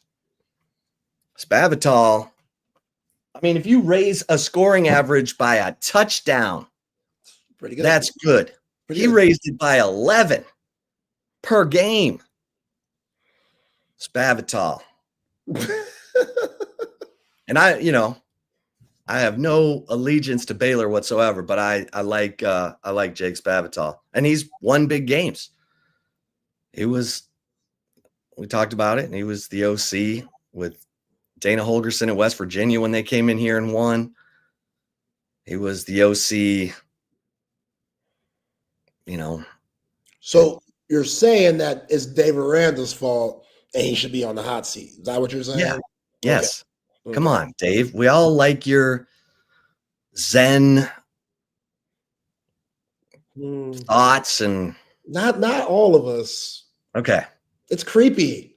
It is a little strange at times. It's a little strange. It's like, how can you be a defensive guru when you talk like this? When you talk like you're doing some sound therapy. We play hard, and my guys, they've been training hard and they work hard, and I like to reward. We don't like going in the transfer portal. We like to reward guys that have busted their tail in the program.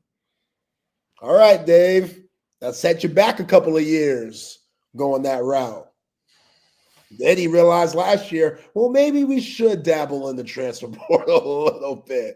Maybe You know what? we would spend a little bit of dough on some of these guys just because these other schools in the Big 12 are doing it. Oh, Cody Campbell's in Lubbock laughing his ass off at Baylor and what they've done these last few years. That's supposed to be a rivalry game in the Big 12. Should be, at least. Two in-state schools going at it, battling. So now they're with the Right. old Baylor. By the way, Dabo Sweeney took 4 transfers That's a big deal for him. this year. It's a big deal. Hayes, Galloway. Let's see how many of these guys are projected as starters. Hayes, Galloway. Okay. He is not projected as. I mean, Clemson has 8 starters back on offense. Oh. They might have the best wide receivers in the nation, too. Like Moore, Westco, Williams, Antonio Williams. Like, we saw glimpses of those guys last year. Like, they were giving Jade, Manny Muhammad fits. Now, a lot of that was because K. Klubnik, he was putting them things on the money. But still, you got to have guys to throw it to. Those wide receivers, they got a lot of juice, man. They're scary. I know somebody in the comments was kind of confused on why, when Hummer mentioned Clemson having a really good front defensive line, and somebody was like, well, how did Texas run all over them then? Texas was pretty good last year, but they were young, very young. Now all those guys, seasoned, experience, TJ Parker, projected first-round pick, Peter Woods, projected all-ACC player.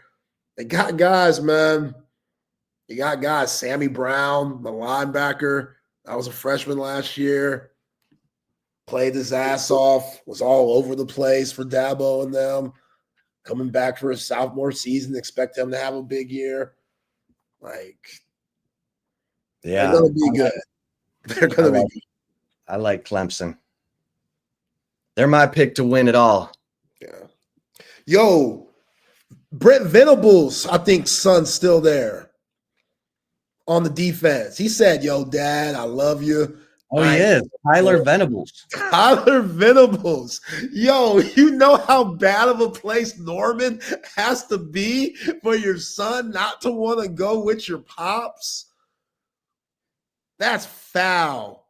That's nasty work right there. Now, no devil's advocate here, but Brent Venables did come from Clemson. So if Tyler saw everything that Clemson had to offer and he fell in love with that, there is probably nothing this dad could do no matter what job he took after Clemson. But still, that's not very normal. Usually, hey, coach's that son. kid is a genius because that OU team last year was terrible. Yeah. And Tyler Venables is the projected starter at free safety for Clemson. He said, hey, Pops, I'm good right here. I'm good right here. Hey, good luck with John Mateer. Yeah, Yo, that's a good catch. That's a yo, good catch right there. he probably walked around Norman with Pops, was looking around and said, yo, something don't feel right. Now, Pops, he had to take that gig. Brent Venables, this might be the best Brent Venables ever gets. So he had to take advantage, especially since Venables had some time at Oklahoma before he went off to Clemson. So there was something there. You know, maybe Tyler had a couple of years growing up in Norman. And don't forget, OU did have Billy Bowman and Robert Spears Jennings. So Tyler Venables might have been like, I like my path to playing time right here with the team that looks like it could contend for a national title in 2025. Yeah, that's a good catch right there. Yeah, smart man. That should be on some game day. That should be on some game day signs on October 11th. Yo, Brent, your own son didn't even want to play for you. No, if my pops got the job in Norman, I ain't going up there. Sorry. That ain't happening. You kidding me?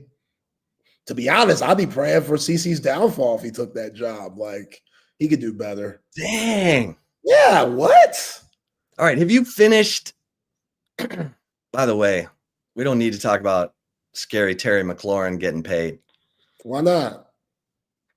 Because now the Redskins are going to be tough. Jeez, we're calling them the Redskins, huh? They're the Redskins. Miami of Ohio's still the Redskins. Like, what are we doing? It's the Cleveland Indians. Yo, you know how many people you're offending? No, the Indian, half of the Indian, like half of the Native Americans are like, that drew attention to us. What about the other half? I don't know. I don't know about that. All right. So did you finish the Cowboys documentary? No, I didn't finish it. I'm taking my time. You act like we aren't busy right now. I understand. Sometimes you got to stay up late after the wife falls asleep. You're wilding. Absolutely not. I got. What time you go to bed? Man, it depends. What time you go to bed? It depends. Huh? I'm trying to get on a schedule. I'm trying, since we're in the season, I'm trying to be a little bit more responsible. So I say, give or take 11:30. Damn. Yeah. I go to bed at like 9:30. But you're up a lot earlier than I am. Yeah. Like I can't. All right, so you've clearly lost interest in this doc. How many episodes are you in? 2? I'm on the.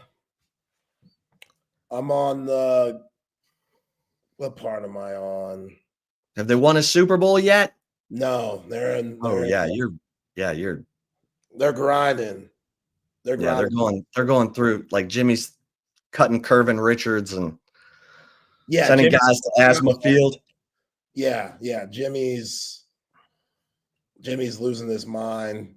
Like, It's there are some things in there that I found interesting. So I'm eager for you to finish it, or I mean, we know what happened. I'm not like, let's. No, I know, but like the Michael Irvin scissor gate in the locker room when he got all pissed off at the young lineman for cutting him in line to get a haircut and ends up stabbing him.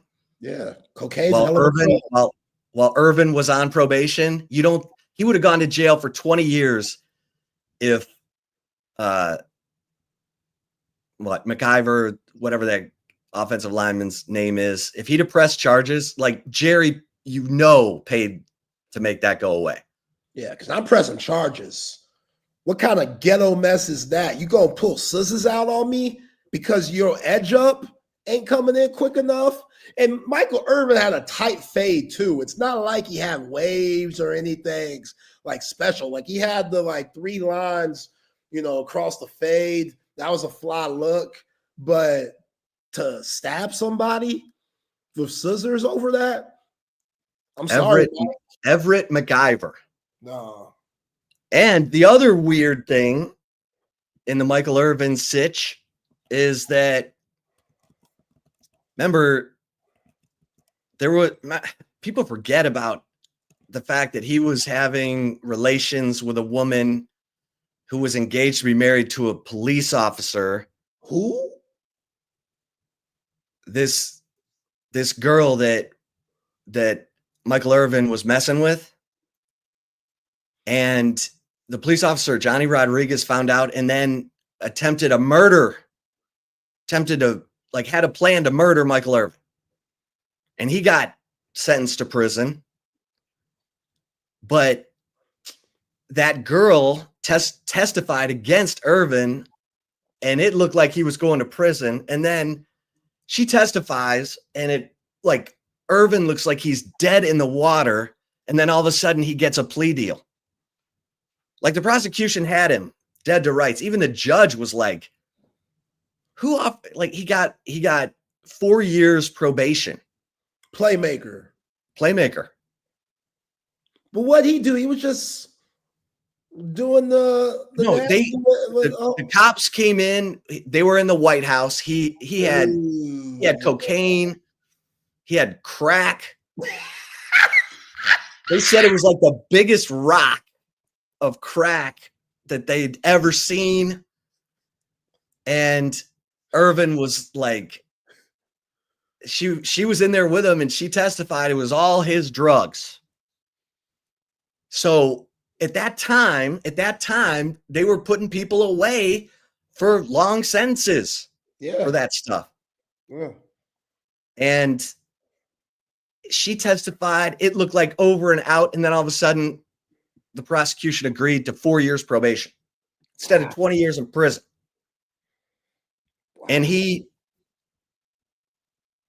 Ray Lewis the whole thing. Like, stop, man. He never served a day. And then he stabs Everett MacGyver with the scissors. In Michael Irvin's own words, blood everywhere. Yo, man, and he thanks, like, on this documentary, he thanks Everett MacGyver. He's like, yeah, I'd have gone to prison. Yeah. Oh, you going to prison. If that was me, Mike, if I'm Everett MacGyver, you going to prison. Screw the team. I don't care if he's 88. I don't care how many Super Bowl rings he had. You ain't stabbing me, bro. You're not stabbing me. Oh, my bad. The Irvin drug stuff was in a hotel room. Okay. That was not at the White House, although there was a lot of crack and cocaine at that White House. Yeah, smashing the police chief's wife. That's probably not the best. Well, not the police chiefs, but he was a police officer. Yeah, that's not the best way to go. Also, police officer, bro, this ain't Playmaker's fault. It's not his fault that your wife's out here skeezing around, doing whatever. What cracks me up is you got to get to the part where you get introduced to the fixer for the Cowboys, because that dude was like in the hotel room with Michael Irvin, and he had the fixer like get her to take her clothes off to make sure she wasn't wearing a wiretap. And the fixer's this little white guy dork. But by God, that dude earned his whatever piddly salary Jerry was paying him. That dude cleaned up more messes than, yeah, man. No more, man. We need. Oh yeah, it was at a Residence Inn. That's right. My bad. It was at a Residence Inn. They were partying at a Residence Inn. Yo, that's grimy. Residence Inn. Hey, some of those are okay, you know. No, I no. For us, I love me a Residence Inn. For NFL players, it's pretty grimy, man. And stuff. Michael Irvin has been on, you know, his career, Hall of Fame, TV. Oh, you can tell he was on drugs. It was this close. You can tell he was on drugs when he gets all animated and crazy and he's sweating and stuff. That's how he be sounding. Like, you could tell he was on that rock. And his wife stayed with him. Yeah, what'd he do? What do you mean? What? He just having fun. What are we talking about? You know what, you married woman? This talk Fort Lauderdale legend. You kidding me? All those crazy folks. None of the guys in the documentary would talk about the White House, but Irvin did. Yeah. He's like, okay, I'll tell you. In this room, you'd have these kinds of women. In this room, you'd have these kinds of women. And then you just kind of bounce from room to room. Yeah, he was proud of it. He was proud of them days, man. There's always rumors about Troy was partying on the low. Always rumors. Yo, my old barber had an uncle that lived in Dallas that slang that rock. I was a big drug dealer in Dallas in the 90s. And he wasn't as high up as their main drug dealer that they got, their main plug, as the kids call it. He wasn't as high up, but he served the like second string guy. You saying Troy Aikman was smoking crack? I ain't saying allegedly. They said Troy was doing stuff on the low. I don't know. He was drinking some beer with whoever the Lori Morgan. Who's that? He was dating all the country singers. Oh, I feel him. All right, let's get a couple mentions in here. Let's get to the commentary. Hey, my guys who are snoring, take advantage of the Sleep Cycle Center right here in Austin, because it was founded by Dr. Chad Denman, who has dedicated his life to treating sleep apnea because it killed his own father at the age of 60. And he is determined to make sure that never happens to you or anyone you know. So if you're snoring at night and because it's more than just annoying to the person sleeping next to you, it could be the sign of a serious health issue, like you're not getting enough oxygen while you're sleeping. Because of our partnership with Sleep Cycle Center, you go to sleepcyclecenters.com. Tell them Texas Sports Unfiltered sent you. They're going to take $100 off your sleep study. Just do it because you need to know the answers. And for $100, or you're getting it practically for free, $100 off, it's worth it. You need to get checked on stuff like this. They have, Dr. Chad has the best treatment technology and the best treatment options, including oral appliances like I have, a mouth guard that holds my lower jaw open so that I can get that oxygen, get that deep sleep at night. Just go to sleepcyclecenters.com. Tell them Texas Sports Unfiltered sent you. And cover 3, all these games, you kidding me? You got games Thursday, Friday, Saturday, Sunday, Monday. You got games. You got TCU, North Carolina on Monday night. Get your reservations now at Cover 3. Cover 3 Anderson, Cover 3 Round Rock. Great food, great drinks, great service, great vibe. Ultimate place to hang out. Enjoy great food. Of course, happy hour every night from 3:30 to 6:30. And happy hour 3:30 to close on Mondays. And of course, our man Tom McKay, audiovisual consultations. When you're ready for the big screen of your dreams, Tom is ready for you. All you got to do is call 255-8678. Here's the beautiful thing. He's going to bring you the best price on the best big screens out there. LG, you name it. So you don't need to be driving off to the box store and lugging an 80-inch TV around town, punching holes in your drywall. You're busy. Let Tom and his crew bring everything to you. 255-8678 or go to avconsultations.com. All right, Zay. This Texas-Ohio State game, can't wait. So many storylines, so many, they've only met 4 times previously. The first meeting was in 2005, but all 4 meetings have been top 10 showdowns. And of course, in 2005, Texas, and if you watch that game, Ohio State, Texas gets up 10-zip, and then Ohio State dominates the second and third quarters, outscores Texas 22-6. And the Texas defense was amazing in that game because there were a couple turnovers. VY threw 2 picks, and there was a fumble, and all of it happened in Texas territory, and the Texas defense gave up 9 points off of those 3 turnovers. And Ohio State kicked 5 field goals in that game.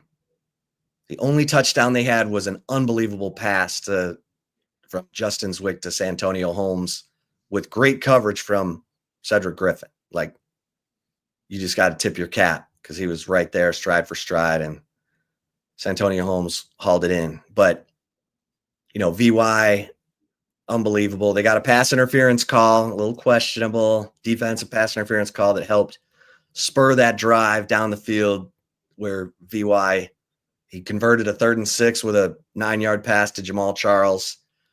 And then, the 24-yard touchdown pass to Limas Swede, biggest play Limas Swede's ever made. 2 minutes, 37 seconds left. Then the defense does it again. Drew Kelson, strip sack, recovered by Brian Robinson. And then Aaron Harris sacked Troy Smith in the end zone for a safety. Texas wins 25-22. And I'm not going to be surprised if Saturday's game is similar. You might have one big play, but it's going to be hard to run. Both teams struggled to run. They did both run for about 100 yards. Of course, it helps to have Vince Young. But the field goal kickers were the stars of the game. And that's where, everyone's going to talk about Arch. Everyone's going to talk about Julian Sayin. Everyone's going to talk about Jeremiah Smith. Everyone's going to talk about Colin Simmons and Anthony Hill. The guys we're not talking about are Jaden Fielding of Ohio State and Mason Shipley, the kicker at Texas. Because I think those dudes are going to put in work. And there's going to be some big kicks down the stretch of this game. And that's what my gut tells me. So, and Jaden Fielding, like Ohio State fans, Jaden Fielding makes him nervous because he didn't deliver in the Michigan game. Now, he didn't even have to do anything in the college football playoff because they were just rolling people. And, we know what happened to Texas in that game. But I just want to see, I want to see a great physical battle. I want to see who has the best defense on the field. Because I think, look, we know Jeremiah Smith is a bad man. We know Carnell Tate. I'll take Ohio State's word on, Brandon Innes. And I do agree. They have 2 monster tight ends, Max Clare and this Kasmerick kid who's 6'6". They could go 2 tights and say, we're just gonna work the underneath stuff. We're gonna work the underneath stuff over the middle. See how well Anthony Hill's coverage is, pass coverage has improved. And just try and nickel and dime it down the field. It's gonna be a great game, great day. And if Arch Manning or Julian Sayin come out of this thing with 2 or 3 touchdown passes in this game, they're going to get crowned immediately. And that's going to create a whole nother set of circumstances in trying to one game. But Texas has 3 games after this one game where if they need to rest Trevor Gooseby, they can rest Trevor Gooseby. If they need to rest somebody, they can rest them, because this is where your depth comes into play and everybody's going to get on the field. But every time these two teams have met, it's been a top 10 showdown. 2005, 2006, when it was 1 versus 2, and Ohio State won in Austin. It's weird that each team is won in the other's building. And then Ohio State came to Texas last year and won in the Cotton Bowl. So Texas now goes back to Columbus. The other meeting, of course, was in that Fiesta Bowl in ending the 2008 season. Quan Cosby from Colt McCoy. That dive, man. And another quarterback shuffle from Jim Tressel. Thank you very much. Because when they had Terrell Pryor in there running around, that dude was killing Texas. And then they took him out. But, oh well. Oh, well. Yeah, man. Yo, the dumbest thing, I'm not a dumb question guy with the media. I feel like each question, like I respect the media enough just doing this job. And I just have a lot of respect for my peers out there, whether they're in different states, countries, whatever. I respect the game. But I heard one of the dumbest questions ever asked today when talking to Ryan Day. And somebody was like, you know, how is Matt Patricia going to get ready for Arch? Do you watch Eli or Peyton film? And I was like, what? Like, I see what they're trying to do there. I briefly, if I squint with one eye and, you know, tilt my head to the side or something, I could see what they're trying to do, but there's nothing there. Ain't nothing that Eli and Peyton have ever done besides just have that blood, that Manning blood, has anything to do with Matt Patricia preparing for Arch Manning and Steve Sarkisian. I don't know why I would say. And Ryan Day, such a sweetheart, he didn't answer it like, are you serious? Like, he made it sound like it was a decent question asked. But yes, Chip, somebody asked that today at the Ohio State press conference with him. I'm gonna have to go listen to that. You're gonna have to listen to that. It was weird. I was like, what do you're gonna watch Peyton film from 08, 09, whatever matchups they had with Matt Patricia, Eli film for those days? Get this. I was told that Ryan Day, who's very cloak and dagger, every question he got about his starting lineup, he was like, we still have practice this week. Yeah. You know? He's the right tackle position. He's acting like that's still open. Like, okay, Ryan. Right. All right. But he only makes his 2 captains available for player interviews. I don't even know who those guys are, but they don't talk till Wednesday after practice. So probably Caleb Downs, Brandon Jeremiah. Ennis. I mean, you would think. No, Jeremiah Smith's not a captain. He's not a captain. It's Brandon Ennis. Brandon Ennis is their captain on the skill position, at least. I think they have a lineman, one of their big guys, as another captain. But the other one on the defensive side is Sonny Styles. So he only has 4. Okay, so 4 players. There's 2 captains on each side. All right. That's better than 2. Yeah. All right, let's get to the right call.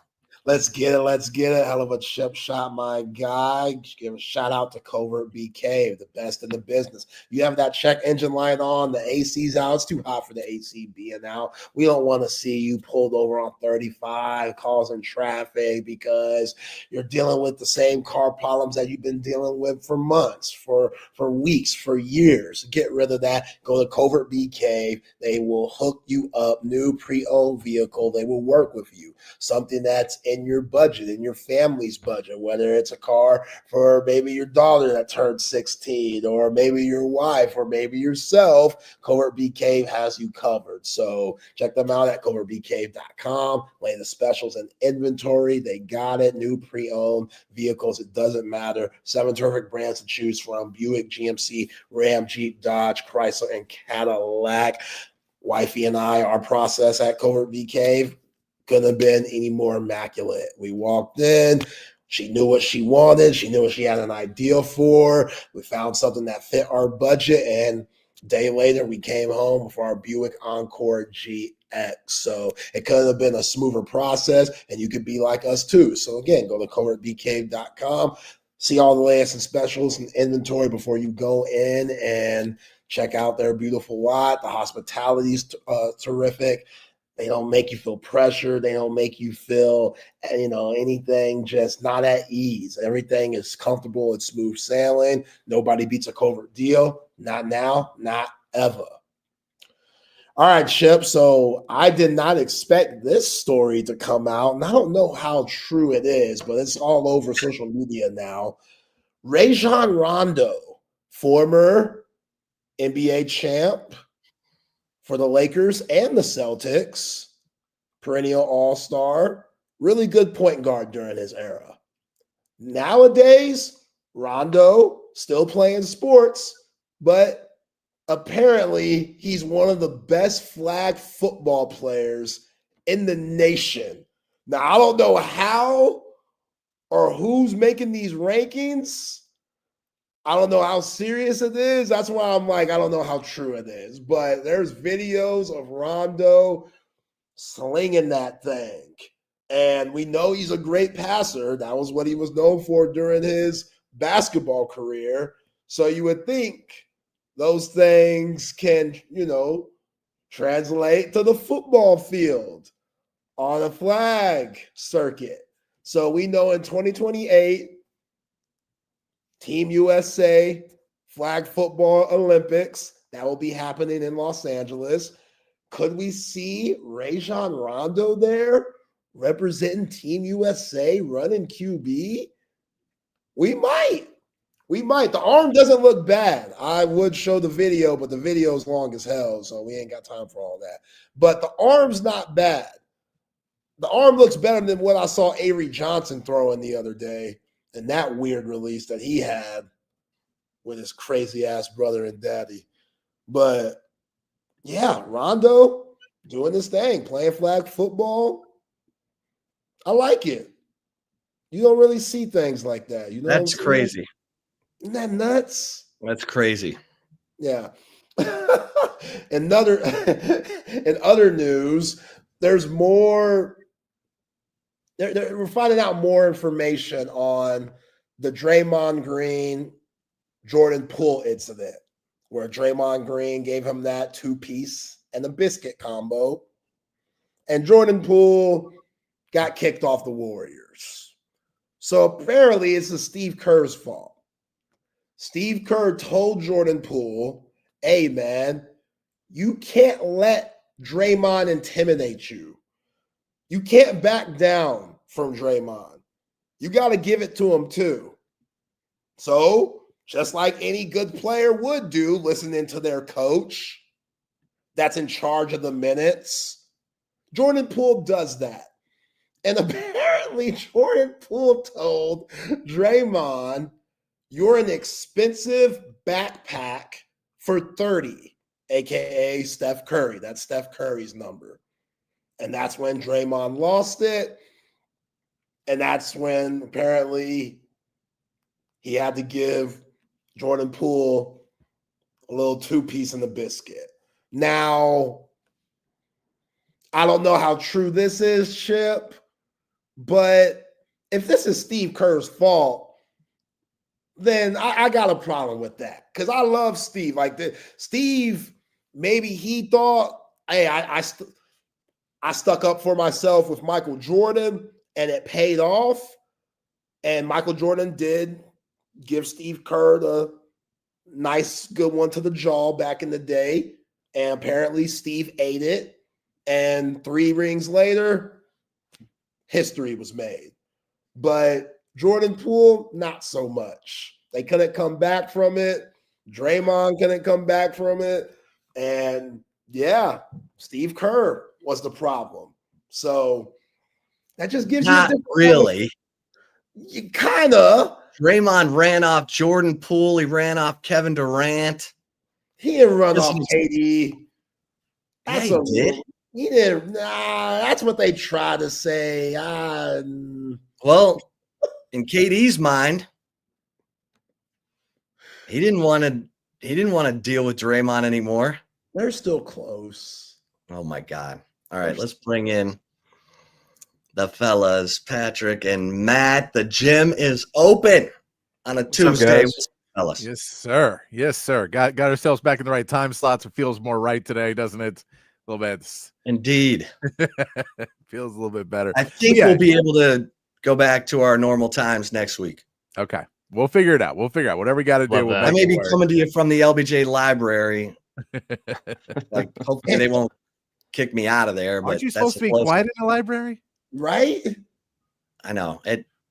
I've got a secret spot that okay. Maybe I can get away with it. Don't tell me I'll get you kicked out. I'll say some outlandish stuff. What are you doing? Yeah, bring the headphones. Zay's going to be trying to get us in trouble. What's wrong with you? Be talking about JFK and stuff at LBJ Library. You can't be doing that. All right. Hey, we'll get out of your hair here, fellas. See you tomorrow. Later, guys. We'll see y'all tomorrow. Coming in. Welcome into Open Gym here on Texas Sports Unfiltered as we roll into a Tuesday afternoon show. It is myself, Patrick Davis, alongside Matt Galatzan of Texas Longhorns on SI. And, of course, you, the third member of Open Gym. Text line's open, 512-222-9328.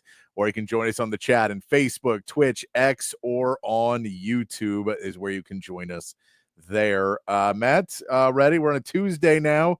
You feeling pretty good to 4 days away now. 4 days away. Yeah, Roy Williams days away. I'm really excited, man. The more I think about it, the more excited I am for this game. I pretty much sit there all day while I'm working and have YouTube running in the background, just like playing random YouTube videos. And there was a part of today where for like 3 hours straight, it just changed over from one Texas Ohio State preview to the next, to the next, to the next. So I've seen On3's preview, ESPN, all the Fox stuff, Joel Klatt, Colin Cowherd, all of it, Film Guy Network. It was everywhere. So I'm very well schooled on this matchup by now. It's getting close, man. I can't wait. Yeah, it is getting closer and closer.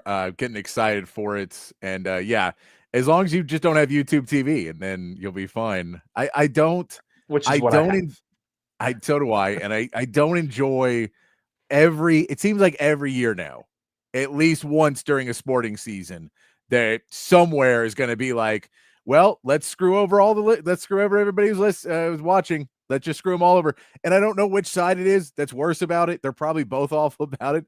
But all that ever ends up is they go, guys, we've reached a deal. And then 5 weeks later, it's another $10. And you're like, is it another $10? Like, yeah, no, the only way we could keep it. And then it's just a bunch of people dancing around happy because they're getting richer while we all get poorer. It is so frustrating. And it happens every year that we get these other increases. So not thrilled about that. That my YouTube TV bill is probably going to go up here before the end of the year, thanks to Fox and them holding over. I do wish for a certain point you could just be like, there's like 20 Fox channels I could lose and not care about, but I need Fox and Fox Sports. But every other Fox channel you can get rid of for me. And honestly, you can get rid of most channels for me. I don't really need them. But I don't. Yeah. I need Fox and Fox Sports, man. Those are the ones I need, man. And you're going to take those away from me. It'd be like, well, you have to be able to watch Cops on repeat. No, I don't. It's all right. I don't have to. I don't even need Fox Sports because I don't really watch any NBA or baseball. So I really just need Fox for this game, and that's it. Like I'll be fine watching Big Ten highlights the rest of the year on Sports Center or whatever. Like I don't really care that much. I just need to get this game on Saturday, and then I'll be good. I don't need Fox News. I don't need Fox Sports. I don't need Fox Business. All these other Fox channels. please, just YouTube TV. I'm begging you, just come to a deal so I can do my job on Saturday. That's all. So, Hair of the Dog, YouTube TV is a TV provider that is now currently in a dispute with Fox, or they have an agreement, and their agreement runs out tomorrow. And so, unless they reach a new agreement by tomorrow, then they will stop showing Fox on YouTube TV until a new agreement is reached. And so, if you use YouTube TV to watch sports or watch TV, then Fox will not be available for you on Saturday. Now, the good news for this is just get rabbit ears, and you can watch it on your TV. It's on Fox. It's over the air. So Fox, you can get.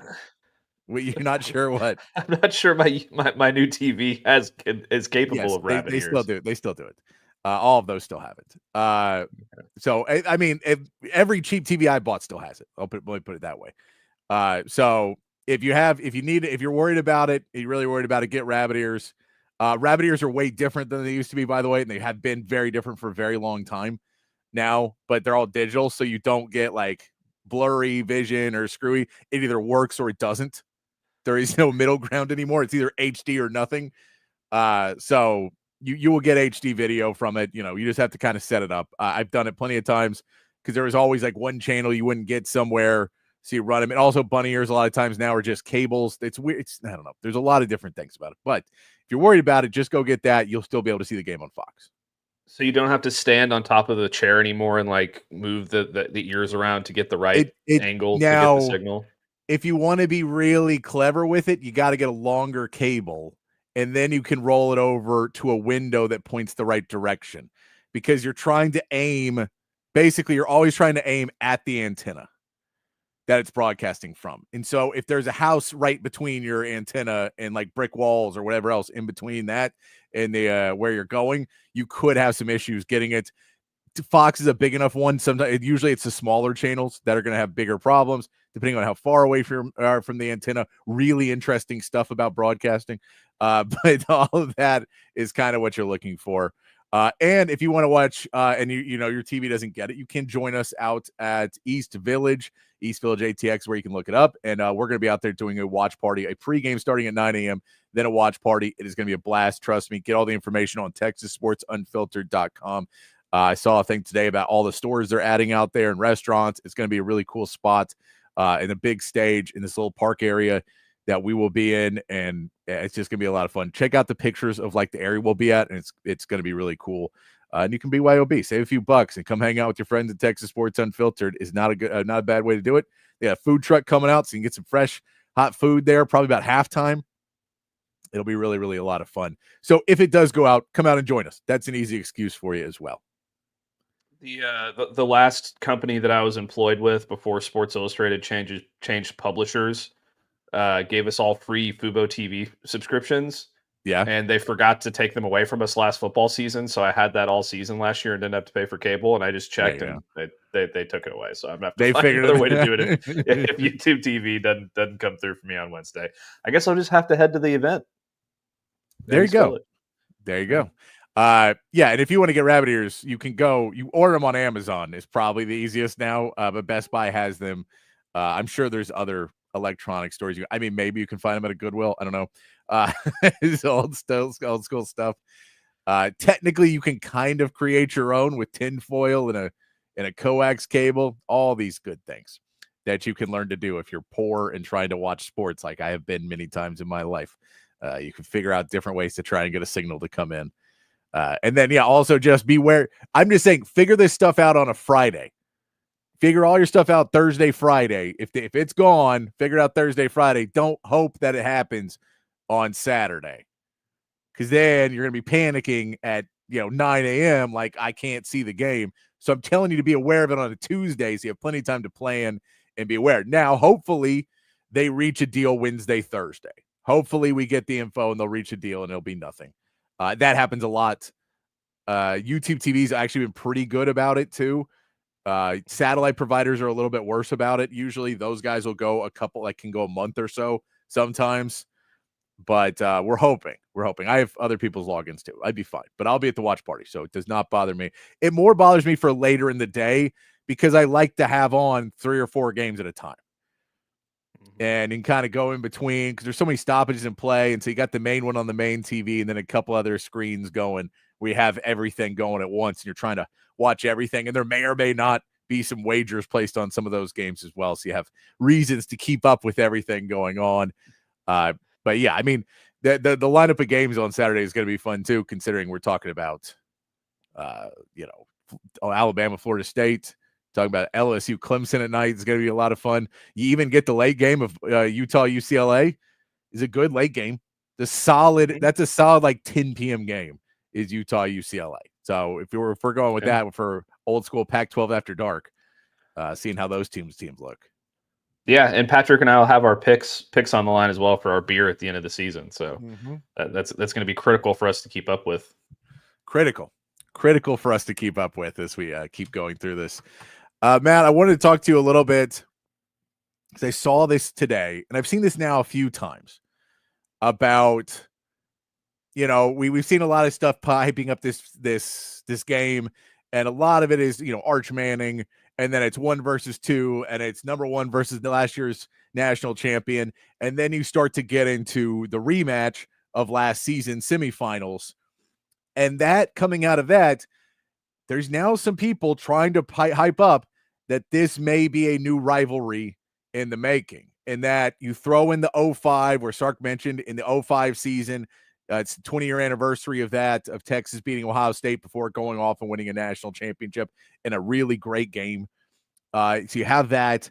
Then we go into now, you play them in the college football playoffs last year. You're playing them the first year this year. You're playing them again next season. So we know there's at least one more matchup. You could meet them again in the playoffs this year. Next year, we don't know how many teams are going to be in the playoffs going forward. So it's a pretty decent chance you can fall into that. And so what I wanted to get everyone's opinion and Matt's opinion on who are the top non-conference rivals. And I mean, we could go non-natural rivals, because I think really falls into that would just be Georgia as the one SEC team who might fall into that now. But if you're thinking about rivals across time and teams that you just go, I want Texas to play these guys. I like playing them, and it's fun when we get to. And so for Texas, we know A&M and Arkansas. A&M and Arkansas take that special place. Now, 15 teams in the Big 12 think that Texas is their number 1 rival. We know that's not true. But when we look around, in the chat, type in who if you have any rivals that you think are great that are not in our normal schedule, we could say. So Georgia can fall into that if you want to. But Ohio State, is that going to be a rivalry? It seems a little bit toxic. Like these two fan bases being together year after year seems like it could be a problem. Like it could be somewhere. But what teams, Matt, what other teams do you look at as rivals outside of our natural ones? So when we say natural, we're talking Texas A&M, Oklahoma, and Arkansas, right? Yes. Okay. I think that Ohio State could become an interesting one, because I see these two programs kind of on a trajectory of playing each other almost every single year in the playoff, because they're going to be there at the end. It's going to be very hard for them to avoid each other, kind of like Alabama and Clemson a few years ago. So that could become one. I think that my favorite one that's kind of emerged over the last, 12 to 18 months is the Georgia Bulldogs. I think that, the SEC championship thing is going to be kind of it could become a yearly thing as we go forward. I mean, there's going to be other teams that are in there occasionally, like LSU and Alabama and stuff, but I think Texas and Georgia are going to kind of be at the forefront of the SEC for the next few years. And then they could also meet each other in the playoffs, and they could also play each other in the regular season. So there's potential for them to play 3 times in a season at some points, which would be crazy. That's one that I've really enjoyed. Plus, they have the big recruiting battles that have been going on recently, and the fan base is going back and forth on social media because of those. So that's one for me.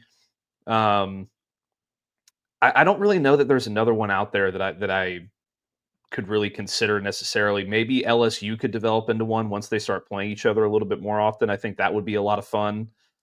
But outside of the SEC, I think Ohio State's probably the one that you look at that has the potential to be something that really becomes something special. Yeah, Notre Dame's interesting when we play them in a couple of years, because if you have a matchup or two in the playoffs before, I think that's an interesting one going into it. Mhm. I think that Ohio State just doesn't seem like, because we're going to play them one more time and then it's going to, if we meet them in the playoffs, it'll be another playoff matchup. I don't think necessarily it's going to turn into that. Now, could you play them in the playoffs again multiple times? Yes. I'm not sold on that one yet. I wasn't sold on it. The Georgia one to me is really fun because it's the coach rivalry. It's a coach matchup. Mhm. And I think that sells it more than anything else. So you can say it's prisoner of the moment, but I think it is Sark versus Kirby, offense versus defense, what those two guys are building and have built.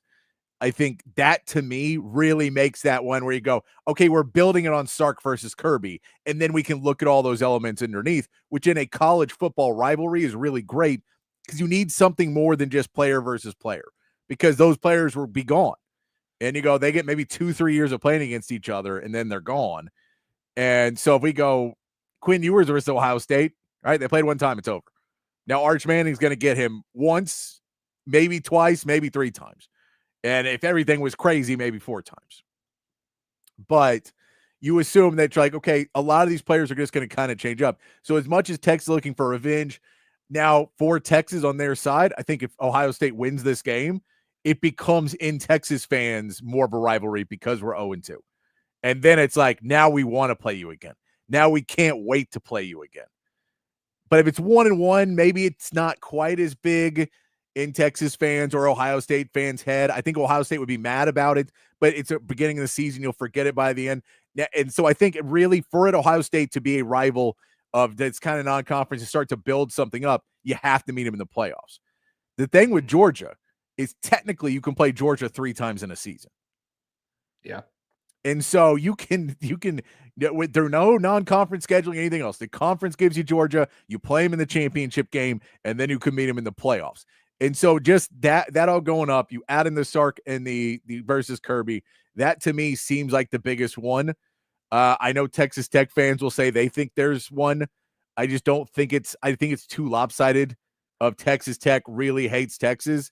And because we're in the same state, it does carry more because you're like, we're Texas too, and we should have it. But they're in Lubbock. They're so far away from where Texas, like they're so far over there.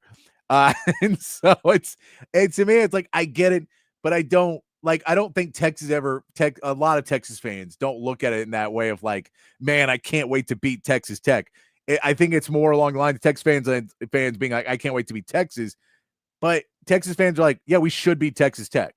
And that's not as good of a rival. That's kind of what Arkansas is now, where you're like, Arkansas really hates us and wants to beat us. And our thought process for the Arkansas game is, guys, you better not lose. Not, man, I really want to win, or I can't wait to stick it to them. It's like, I just don't want to lose. And like to have a team just not be, and I get Texas Tech is getting better, but they're still, their clout is so far away that I just can't put them in that range. Yeah, the one thing that I'll say for the Arkansas rivalry, I do agree with you that it's kind of you expect to beat them. The history of it, they've competed 100%. For national championships against each other, and it's been, 100%. It's been going on for so long that that one I can buy. I just Googled while you were talking just all the teams that list Texas as a rival, and it's really kind of comical. Arkansas, Oklahoma, Texas A&M are on there. Texas Tech, I understand, whatever, but TCU, Rice, and Baylor also list Texas as rivals. And Baylor's rival? Who's Rice's rival? Houston is Rice's rival. I would, because they play for a trophy. Baylor, I feel like Baylor doesn't have a rival because nobody cares about Baylor.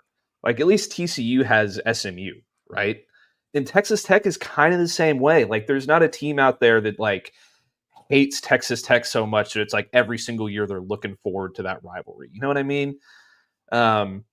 So I feel like if there's going to be a new rivalry that develops, I like the idea of Ohio State, but I'm with you. I don't think that they're going to play enough every single year for it to be a real thing.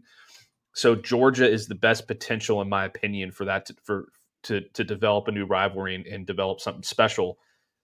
Even when you consider like the years that they don't play each other in the regular season, they have a very good shot at playing in the SEC title. They have a very good shot at playing in the college football playoff. But then with the new 9-game SEC schedule, you're going to play them every 2 years or so anyway. Yeah. In the regular season. So I think that could be really cool. And that's going to help some other potential rivalries in the SEC develop, maybe in LSU, maybe in Alabama. But I think Georgia, you're right, just because of the coach matchup and the different sort of outside perception of the identities, even though, Sark is an offensive guy, I still consider Texas more of a defensive team and a defensive minded team and all those different things. But Georgia's the one that I continue to point at. And I was talking about this at the SEC championship last year with a couple of the Georgia guys that were in the press box. And they were like, yeah, man, this has a chance to be really cool. And then now you're battling for Tyler Atkinson and Justice Terry and James Johnson and all these recruits because Texas wants to be in that state recruiting, and it pisses off Georgia so much that Texas is taking these guys and vice versa. So Ohio State is a fun idea. Notre Dame's a fun idea. I think that if you really wanted to do something different in terms of like from another conference, I would love for them to play like USC every year. I don't think that's ever going to happen, but I'm just saying like that's the one that I kind of look at where like that would be a lot of fun, like especially if Lincoln Riley's there. But at the end of the day, it's Georgia, and it's going to be Georgia for me. Yeah, it has to be. Yeah, I agree. Hair of the dog. I'm not a fan of Baylor either. And then the Rice one is like, you're like, why is Rice? And you're like, is it really just the JFK speech? Is that the only reason we're rivals? Is because JFK made a joke about why Rice plays Texas? Why does Rice play Texas? Because it's hard. Yeah. Jim, I don't think they've played each other in the 15 years that A&M has been in the SEC. At least Georgia has not visited College Station. I know that for a fact. But they will in the next 4 years, right? They will in the next 4 years. Yeah, is what we've been led to believe, is that they will finally get to visit, and we'll get to see if all this hype about Texas being, or about the SEC and then A&M having Kyle Field and it being too tough to play in and all of that. We'll see if we get to that here. Yeah, and also also one other thing with the Texas Georgia, it kind of started before Texas got to the SEC a little bit. Because you had the Sugar Bowl and the Bevo and the UGA thing on the sideline, and the Sam Ellinger, we're back, and all that stuff. So, like, that's kind of where it started a little bit. I agree with you. I think that Georgia would disagree with that statement. I agree, but I think they would be like, yeah, y'all won that game because we didn't want to be there. Like, I get it. I'm fully aware of that y'all were very unhappy that you were playing in that bowl game, but we were thrilled to be there. And Rex says there's no reason Texas should play any former Big 12 schools for the next 25 years out of conference. Texas fans want to see our team play other brands. I get that. I don't think there's any reason to go back and play most of them. I especially don't, because now with 9 conference games, it doesn't make any sense to schedule like that mid-level there's not a Big 12 team that you want to face that would carry the weight of what a big matchup. And then also, like, I think you'd rather play those big matchups. I don't know any Big 12 team that's going to draw in Austin like crazy. Of Texas fans, let me say. I think Texas Tech would draw in Austin. I think it would suck to go to that game because I think a lot of Lubbock fans would buy tickets for it. I think a lot of people would drive in, and it would just, like, it wouldn't be fun for Texas fans to be like, why is it so full when everybody sells their tickets for $500? It's like, I'll take $500 to not go to this game. Yeah, I think the only reason you schedule Big 12 teams is if you can't come to an agreement with another big time blue blood program that Texas has really strived to, schedule over the last few years, like with Ohio State and Michigan and Notre Dame coming up, and you got Arizona State, I think in 2030 or 2032 or something like that, which is now Big 12, but not our Big 12. When they scheduled it, it was Pac-12, so I don't think that was intentional. Yeah. But I would, unless there's like another program that they can't find a way to schedule in a given year, then maybe you go to the Big 12 just to get that, that mandated Power 4 matchup or whatever, like, and even then you probably schedule like Arizona or Houston or Colorado or one of the other schools that has come in recently as opposed to a Baylor or a Texas Tech or a TCU. Even though I'd love to see those games played on the field, just for nostalgia's sake, I don't think that you would do it. No, I think there's plenty of time to let that simmer and go play other teams. And then maybe whenever down the road, we're talking 2035, 2040, whatever that, then you can, those are conversations, because they're already booked out pretty much non-conference of real games that I don't see them playing two tough games and one non-conference, like one smaller school. I just don't see it. And with the 9 conference games, it's like it was possible with 8, with 9, I don't see it. So I wouldn't imagine it, but that I was just curious because I just keep hearing that now. I was like, is this the new rivalry? And I'm like, nah, it has to happen in the playoffs again. It has to happen in the playoffs again for it to start to gain that momentum.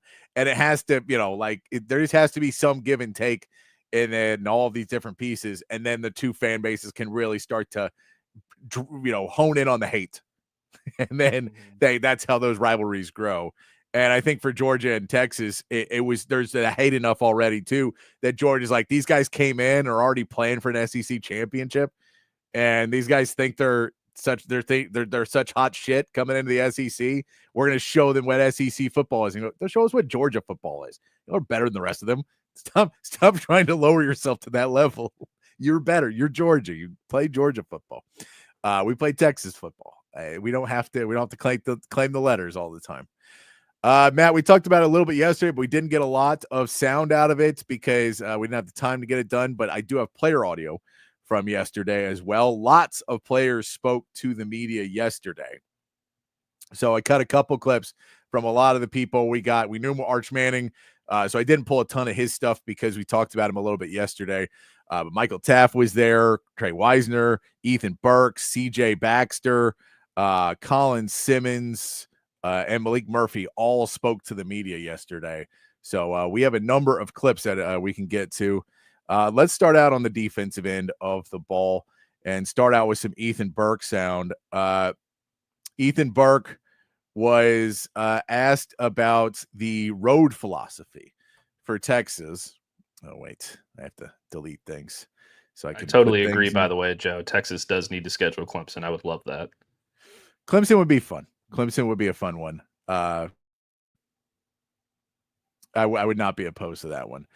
But Ethan Burke spoke to the media a little bit about the road philosophy and on what Texas tries to do on the road. A lot of these guys got asked questions about what their success has been on the road and how they have been so successful. And here's what Ethan Burke had to say about the philosophy of Sark and this team when they go on the road. We kind of talked about it this morning with Sark as a team. Just it starts with defense, right, and then establishing our run game and just like our dominance, right, and our physicality and wanting it more. And that starts with the defense and honestly the run game, just showing who's more physical in the trenches, really. And I mean, that is your basic game plan of how to play on the road from Ethan Burke. You start with defense and physicality. You win it on the defensive line. You go after their offensive line, and then you set up the run game. That's offensive line. That's running. That's physicality on the offensive end. But it is, when you go on the road, you show them who is boss early on. And against Ohio State, that is really kind of the key to the drill. You have to win in the trenches. You have to get those battles won early. And if you can start it, whether you get the ball on offense first and you start running the ball, or you get the ball and they get the ball first, and you can stop them from running the ball and make Julian Sayin have to do it with his arms and make Julian Sayin have to throw the ball downfield. I think that's what you want to have as a victory in your first couple of series. Yeah, I think that if you look at the common thread through Alabama in 23, Michigan in 24, and Texas A&M in 24, which are the 3 biggest road games over the last couple of years, that is exactly the blueprint that Texas took into those football games. Win in the trenches, run the football, dominate defensively. And that's, in part, that's, a good part of that is, sort of taking the wind out of the sails of your opponent and physically dominating them and intimidating them and making them, like, when you get to a point like with Texas A&M last year where you're running the football down their throat with Trey Wisner, they just get so worn down and they're just like, I just don't want to hit these guys anymore. Like, I don't want to tackle this guy anymore. Like, he's he's punishing me. And then on the other side of the ball, it's like, you know, your defensive tackle rotation, your edges are you know, being so physical against an offensive line that they just get worn down and they can't protect the quarterback anymore. But also at another point, it's also taking the wind out of the sails of the opposing fans in those environments. And when you're constantly putting them in 3rd and long and getting them in 3 and outs and just running for 5 yards at a clip every single time, the fans are just like, man, we just cannot get these guys off the field, or man, we just cannot move the ball against this defense. And it really takes them out of the game as well. So I think that that's super important. And that has 100% been their blueprint in those 3 games. And that's why they were successful. Ethan Burke was also asked about the crowd noise at practice, and he says something pretty funny about how much he doesn't enjoy necessarily how loud it is at practice. Yeah, I mean, it's loud. Sometimes I'm like, damn, like this is giving me a headache, you know. But we got to get used to it. We got to practice. We have so many young guys who just haven't even played in a big environment. They're from smaller high schools. They don't know what to expect. So for us, I think we got to get dialed in on that, and it's a huge emphasis every week, especially going into an Ohio State or a Michigan or whatever. So there's Ethan Burke talking about the impact and how loud they are actually cranking up the crowd volume, that it's giving him headaches that they're cranking it up so loud. Michael Taft later on did bring up the decent point too. He's like, we don't have to worry about it as much on defense. Like, it's not as big of a deal for us because they're on offense. So they don't want the crowd to be as loud. So it's like, we use it and it's on because we're playing against the offense and everything, but it's not that big of a deal. Like, we're okay. We'll be fine because but the offense has to get used to it, which I thought I was like, yeah, I guess that's true. I mean, it'll matter somewhat because there will just be 3rd downs will be loud. 3rd downs are always loud. And so like there will be big plays. You got to have it, but I was happy to hear that it is not the fake simulated noise that sometimes you see from practices where you're like, that doesn't seem that bad. Yeah. I mean, especially going into a place like Ohio State, which is, you know, right up there with LSU and Clemson and a couple other ones, Michigan, that's just incredibly intimidating to play at because there's so many people there and the fans are so passionate and all those things. I wonder how similar that crowd noise is compared to an actual football stadium. I haven't seen it yet at practice, but I mean, yeah, that's a great point from Michael Taft, because it's like, why is the defense having to deal with it? I mean, they're gonna Julian Say is going to be coming out like quieting the crowd down, you know. But yeah, I mean, it's certainly an interesting tactic. It's something that's easier to do in 2025 than it was in 2005, I would imagine. Well, it's also really hard to create that sound because, like, anyone who's been to multiple different places on a field or on a stadium or wherever else, open air stadiums, the sound travels differently because a lot of the sound, it's really loud in the stands, but a lot of that sound loses upwards. And so it doesn't necessarily all get onto the field. Dome stadiums are much worse because there's a bounce back. And so it's a really weird noise because you're hitting, all that sound will go up and then back down right on the field. So there's different ways that you have to deal with how the sound comes in. Open air stadiums are not the worst on the field always, but it does get into your head where it's hard to tell. Okay, I can't really hear what they're saying. And, if you're used to in practice not screaming, and if you're used to in practice just talking, it's really hard in the moment to change everything to screaming without being aggressive or, sending a tone. So if someone, like, as dumb as it sounds, if Trey Wisner runs to the left side and they miss a tackle or I miss a block and he gets hit 2 yards behind the line of scrimmage, it's a 2-yard loss, and the crowd's going insane, and they get back, and now Arch is just trying to yell the next play because the crowd's going nuts, but it sounds like he's saying, you guys just screwed up and cost us 2 yards. Now those guys are like, what the hell is one play? And all of that can spin out of control on you, and you have to go back to the sideline and then talk it over, and everything is fine. But those happen in that moment. If you practice with the yelling up, you're much more used to it in the moment, and it's a little bit easier to not just feel like you're starting to lose your mind a little bit more. Yeah, I agree. It's the acoustics of the sound are always very interesting to deal with. I mean, I've been in some open air state, like LSU is the loudest place that I've ever been, and you're right. It's more. It feels like it's more in the crowd than anything else. I mean, there's that infamous clip that I've talked about before from Penn State where Shea Patterson had to call a timeout on the first play of the game in Penn State because the stadium was so loud that they couldn't hear anything and they were getting thrown off.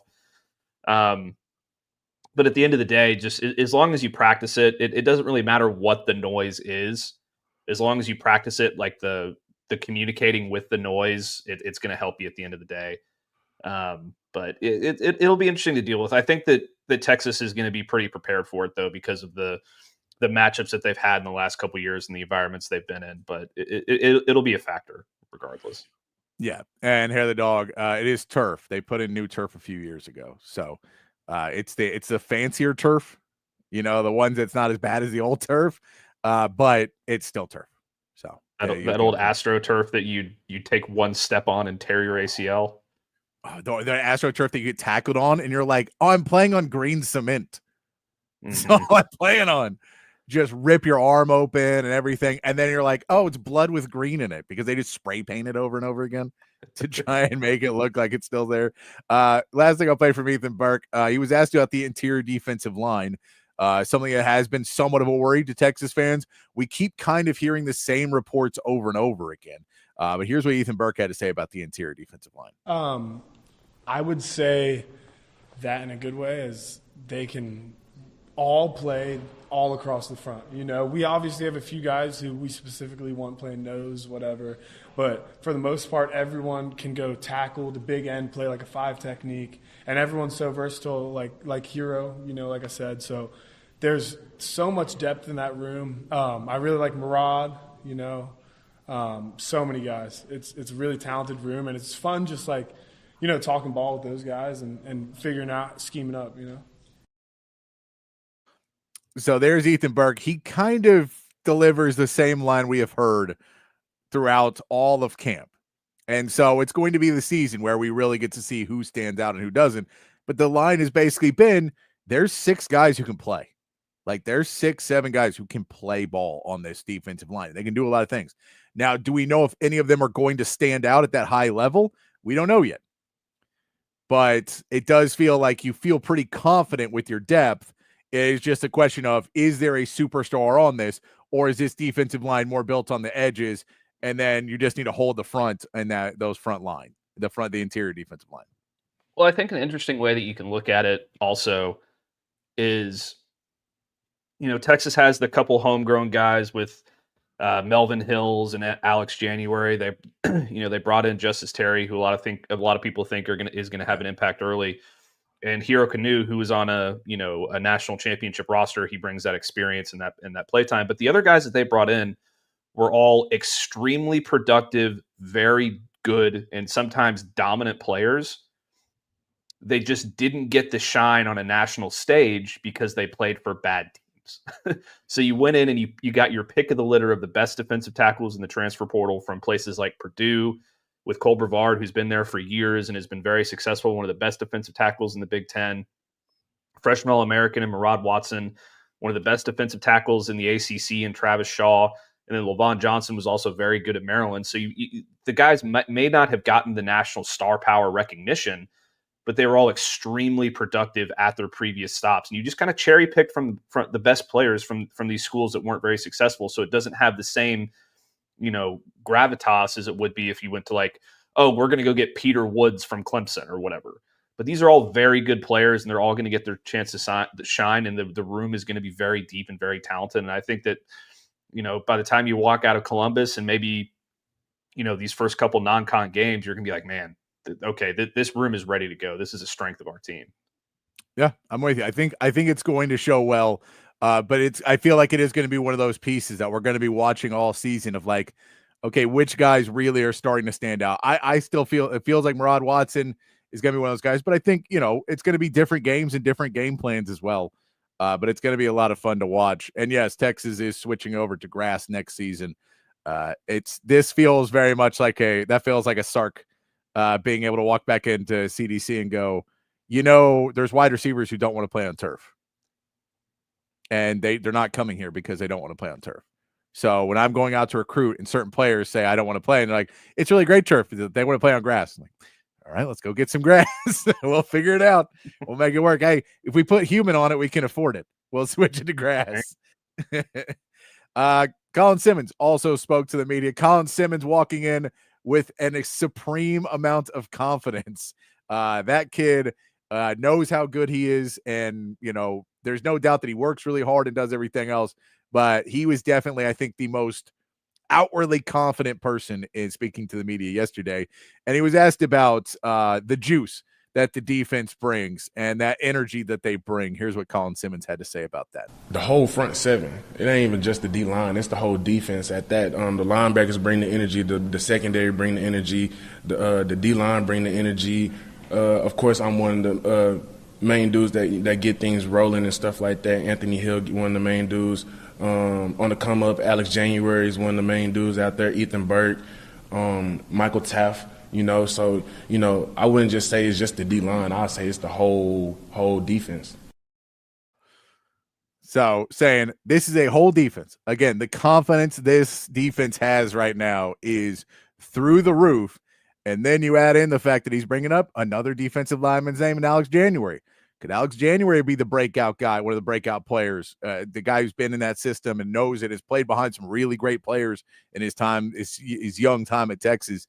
But you don't love to hear it where you ask him, so it's a defensive line that brings the juice and brings the energy. He goes, everybody brings it. Everybody. Yeah, I think that's one of the things that kind of separates this defense from a lot of other defenses is it's elite at every level. And they've got guys at every level who are super intense and like to talk and, who are very competitive. And a lot of times in other defenses and with other programs, you just kind of have your guy, right? Like with LSU, it's Whit Weeks, and with South Carolina, it's the defensive end Dylan Stewart, and a couple other places, it's just the one guy. Texas has as Colin Simmons put it, dudes who get the ball rolling, in terms of talking and getting the competitive juices flowing at every level at multiple positions. And I think that's one of the things that makes the defense special. And we're going to play a couple more clips of him, I believe, but this dude, you love his confidence, man. You got to love his confidence. It is through the roof. Here is Colin Simmons asked about, again, the road success and what makes them so good on the road. Because when we go on the road, it's just a different type of hunger that comes out, just a different type of just like energy, vibes, just like, we want to take over. And there was, you could tell at the beginning of it, and then maybe he pulled back a little bit to not release it all. But yeah, he's like, there's a different energy on the road for this team, and they want to become hunters on the road, and it makes sense. And we can play the Arch clip a little bit later. They talk about it a few times throughout it that they are hunters, and it's easier to be a hunter on the road than it is at home. You feel like you're maybe protecting your house a little bit more, and there's some other things that go into it, but they have that mentality when they go on the road. We're not going trying to steal a win or anything else. We're going hunting.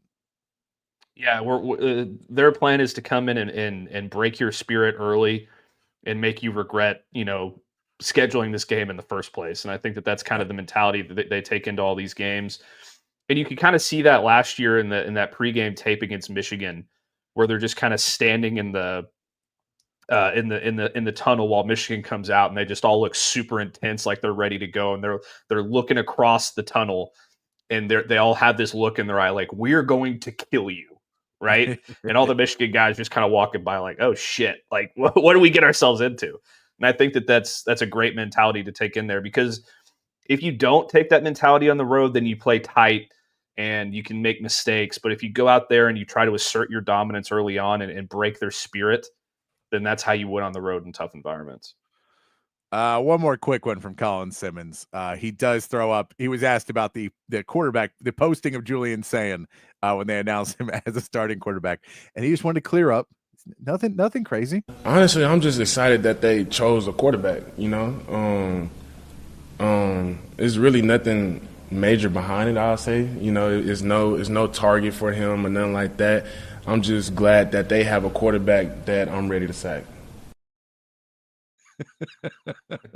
I'm just glad they have a quarterback that I'm ready to sack. Is what Colin Simmons drops there. Yeah, he says nothing major. There's part of it. He's like, I'm studying for two quarterbacks. I don't want to do it. Just give me one quarterback I got to study for and be ready to go against. So he seemed happy to pick up Julian. And then at the end, yeah, just one quarterback I got a sack. Yeah, and it's funny to, kind of think about, they're in the same recruiting class. They're both part of the 2024 class. And Texas was really pushing for Julian Sand for quite some time, and he ended up going somewhere else. Yeah. And I'm not saying I have no intel that this is the case, but maybe Colin Simmons is a little miffed that Julian Sand chose Alabama over Texas and then eventually went to Ohio State. Maybe he wants to get out there and just, prove to him why he made a mistake. I wouldn't put it past him. I'll put it that way. I think this is, I will tell you, I think it honestly from Colin Simmons is the philosophy that a lot of team has. It doesn't matter who you are. We are going to dominate you and we're going to win, and we will move on to the next one. And that's what that feels like on that defense is. We get it. It's revenge. We all talk about the revenge. And yeah, there's all these little interior motives, things, everything else. We are looking so dead eye into, we just want to go out there and dominate because we feel we can. And that's what that defense feels like it's at right now. Speaking of the confidence, Malik Muhammad was asked about the confidence in the defense right now. Overly confident. I watch those guys work hard every day. With the swag and the confidence that they have, I'm overly confident. I always see them putting in extra work. We always talking about what we could do here, what we could do there. So I'm overly confident with those guys. Overly confident with the defense, and being asked about, well, are you confident in the front seven that they're going to help you out? Are you confident in the other guys in the secondary? Overly confident. I think is the way you describe a lot of this Texas defense right now. They know what they did last season, and they really want to go back and do it again. Yeah, and they have every right to be confident. They were third in the nation last year in scoring defense. They were one of the best teams in the nation against the pass. They finished the season 7th against the pass. They finished the season 3rd in total defense. So this is a defense that knows that it is one of the best in the country. And they have been hearing all offseason that, Texas is going to be overrated. Arch Manning's overrated. Ohio State's going to be too tough. All these different things. So they are extremely confident in what they have, and they are just aching to go out and prove it on the field.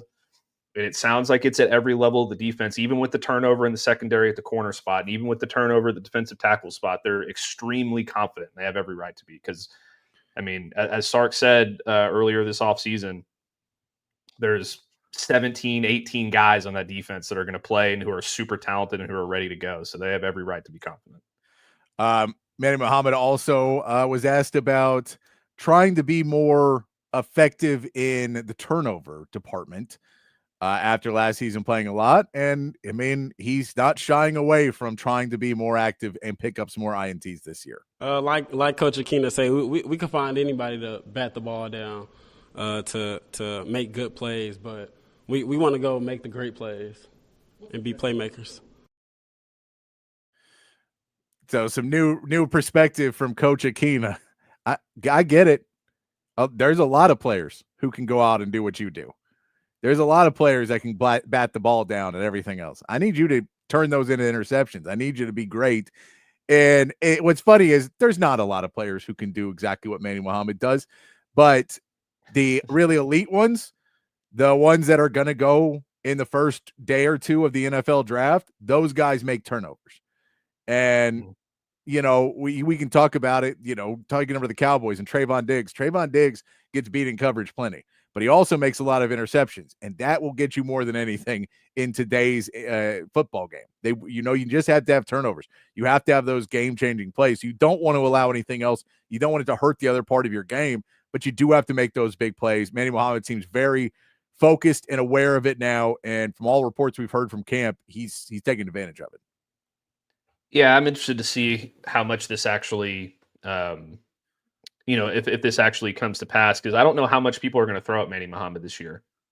Yeah, I really don't. So it's going to depend on how they deploy him in the secondary. Are they going to move him around on different guys? Are they going to leave him on one side of the field? I don't know how Akina and PK have talked about that and how they're going to want to do that. But man, if this guy can start getting some picks, he might be a first round pick, man. I mean, he's already a blanket over there. So if he can just add that extra part of his game, and this is also something that, made the Dwayne Aquina secondaries in the 2000s under Mac Brown so special.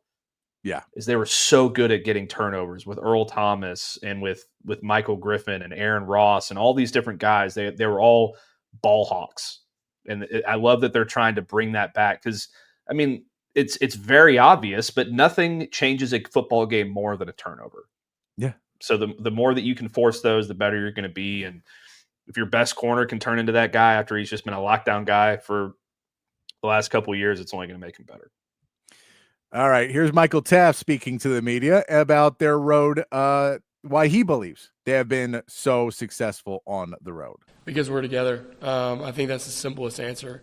When we're on the road, there's, as much as I love DKR and getting all the juice from the fans, nothing's better than DKR, but when we're on the road, it's only 80, 90 guys, and so you got to stick together. There's not a lot of burnt orange in the crowd, and you got to bring your own juice. You can't be searching for any other places to get the juice and the momentum. You got to bring it yourself.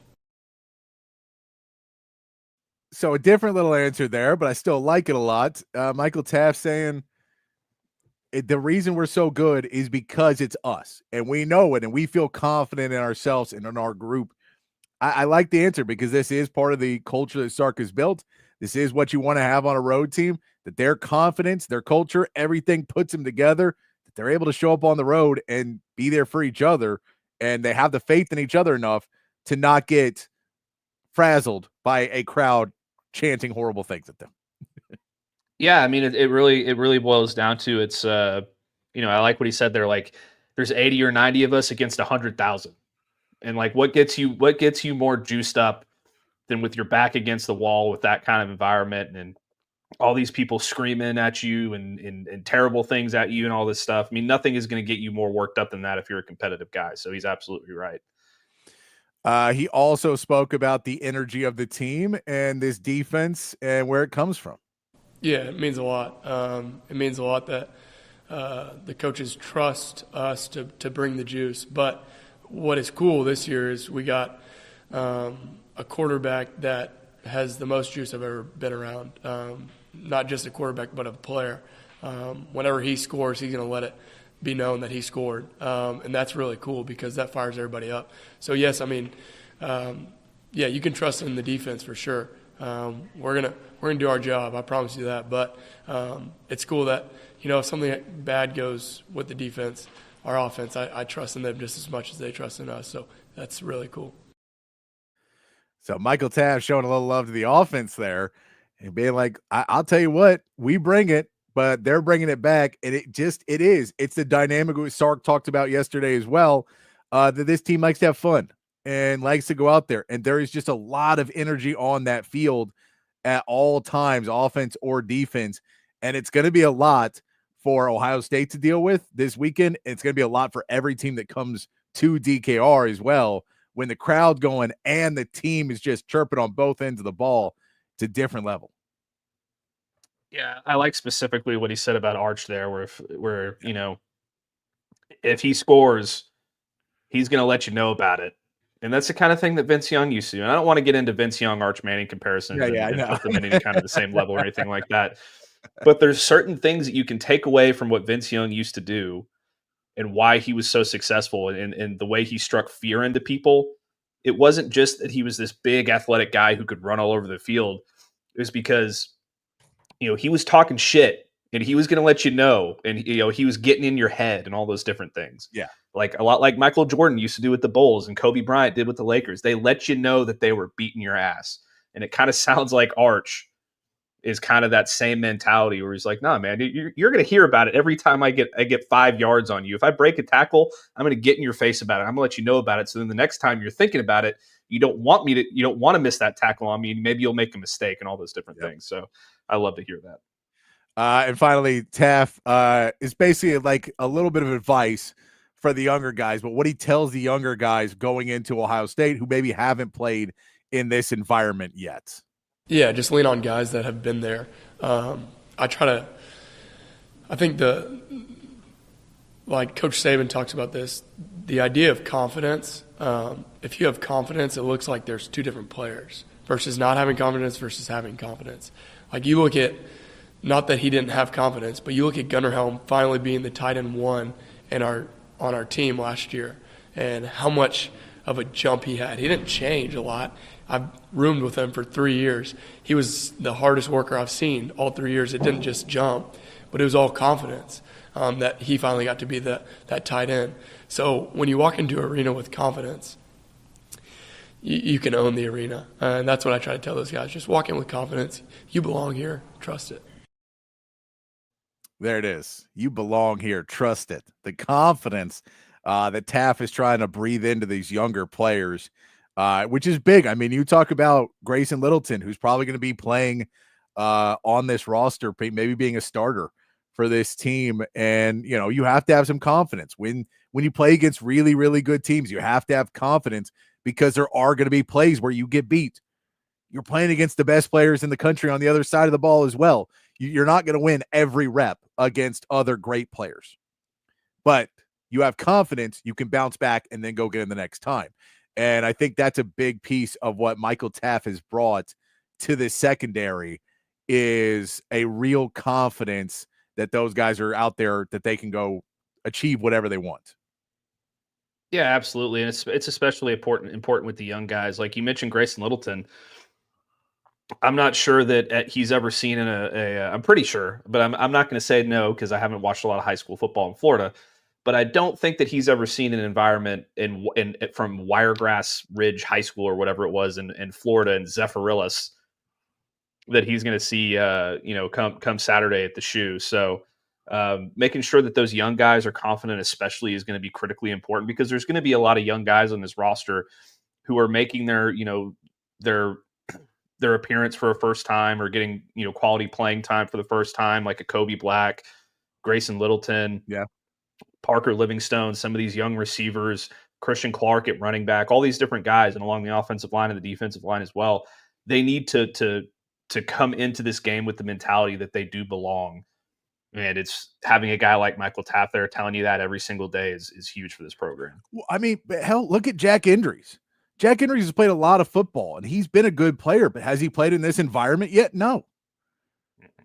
Like he has never been where he's been on a number one team in the country playing against a number three and a down a road game. So as much as he is a veteran and can have all these things, that same level of you've earned this, you have it, have that confidence. And if a ball gets bobbled or your guy's on you and he's roughing you up early in the game, stay confident and go get it later. There's just guys, that transfers that came in that maybe don't have that thought yet. Your entire interior defensive line is going to be going up against a really good offensive line.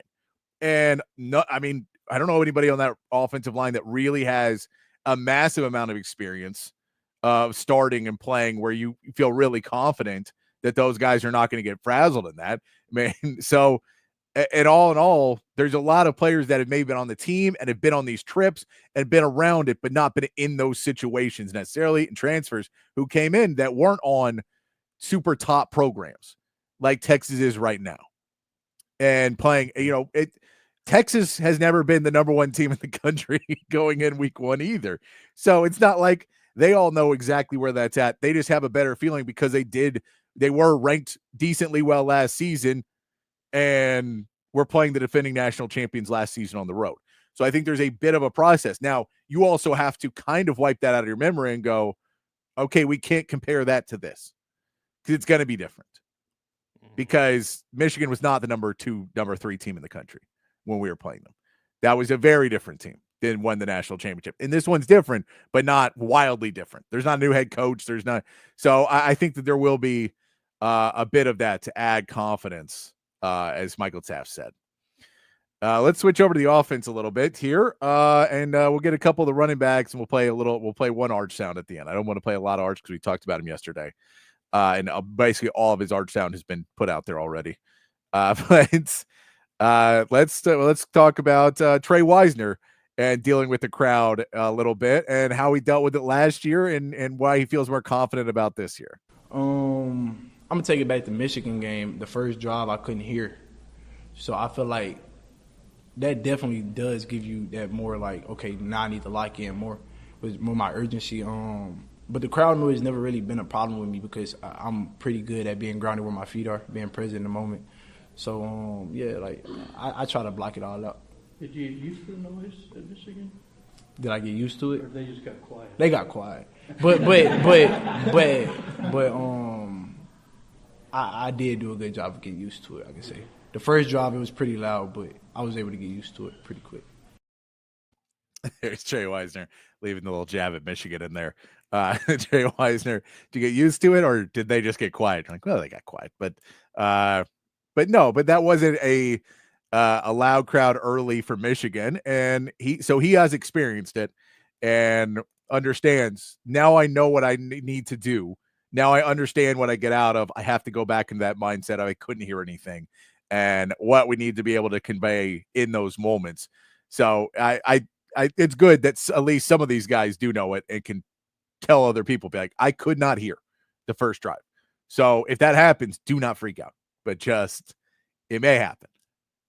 Yeah, it might happen, and it's incumbent upon you to make them get quiet, as Wisner said. And I think that they're going to be capable of doing that with their defense and their running game. But those first couple drives are going to be extremely disorienting to a lot of those players. I think when they come out onto the field for the first drive, it's going to be up to the leaders of that team, like a DJ Campbell and an Arch and Trey Wisner to on that first offensive drive to just come out there and say, guys, we got this. Just focus on your responsibilities. Focus on what you're supposed to do.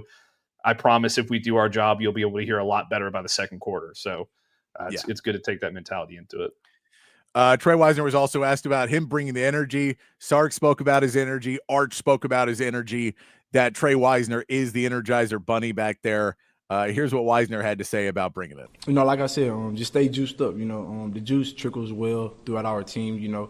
For CJ being a great back his freshman year and then coming back and having an injury, I know it could be tough for him. So, just every day tapping into him, juicing him up like, hey, glad to have you back. I'm very grateful that you're back. Let's take off. And then with Arch, he's a great leader. So he brings that leadership. So, at times he might need some juice. So, I just tap into Arch, give him some juice also.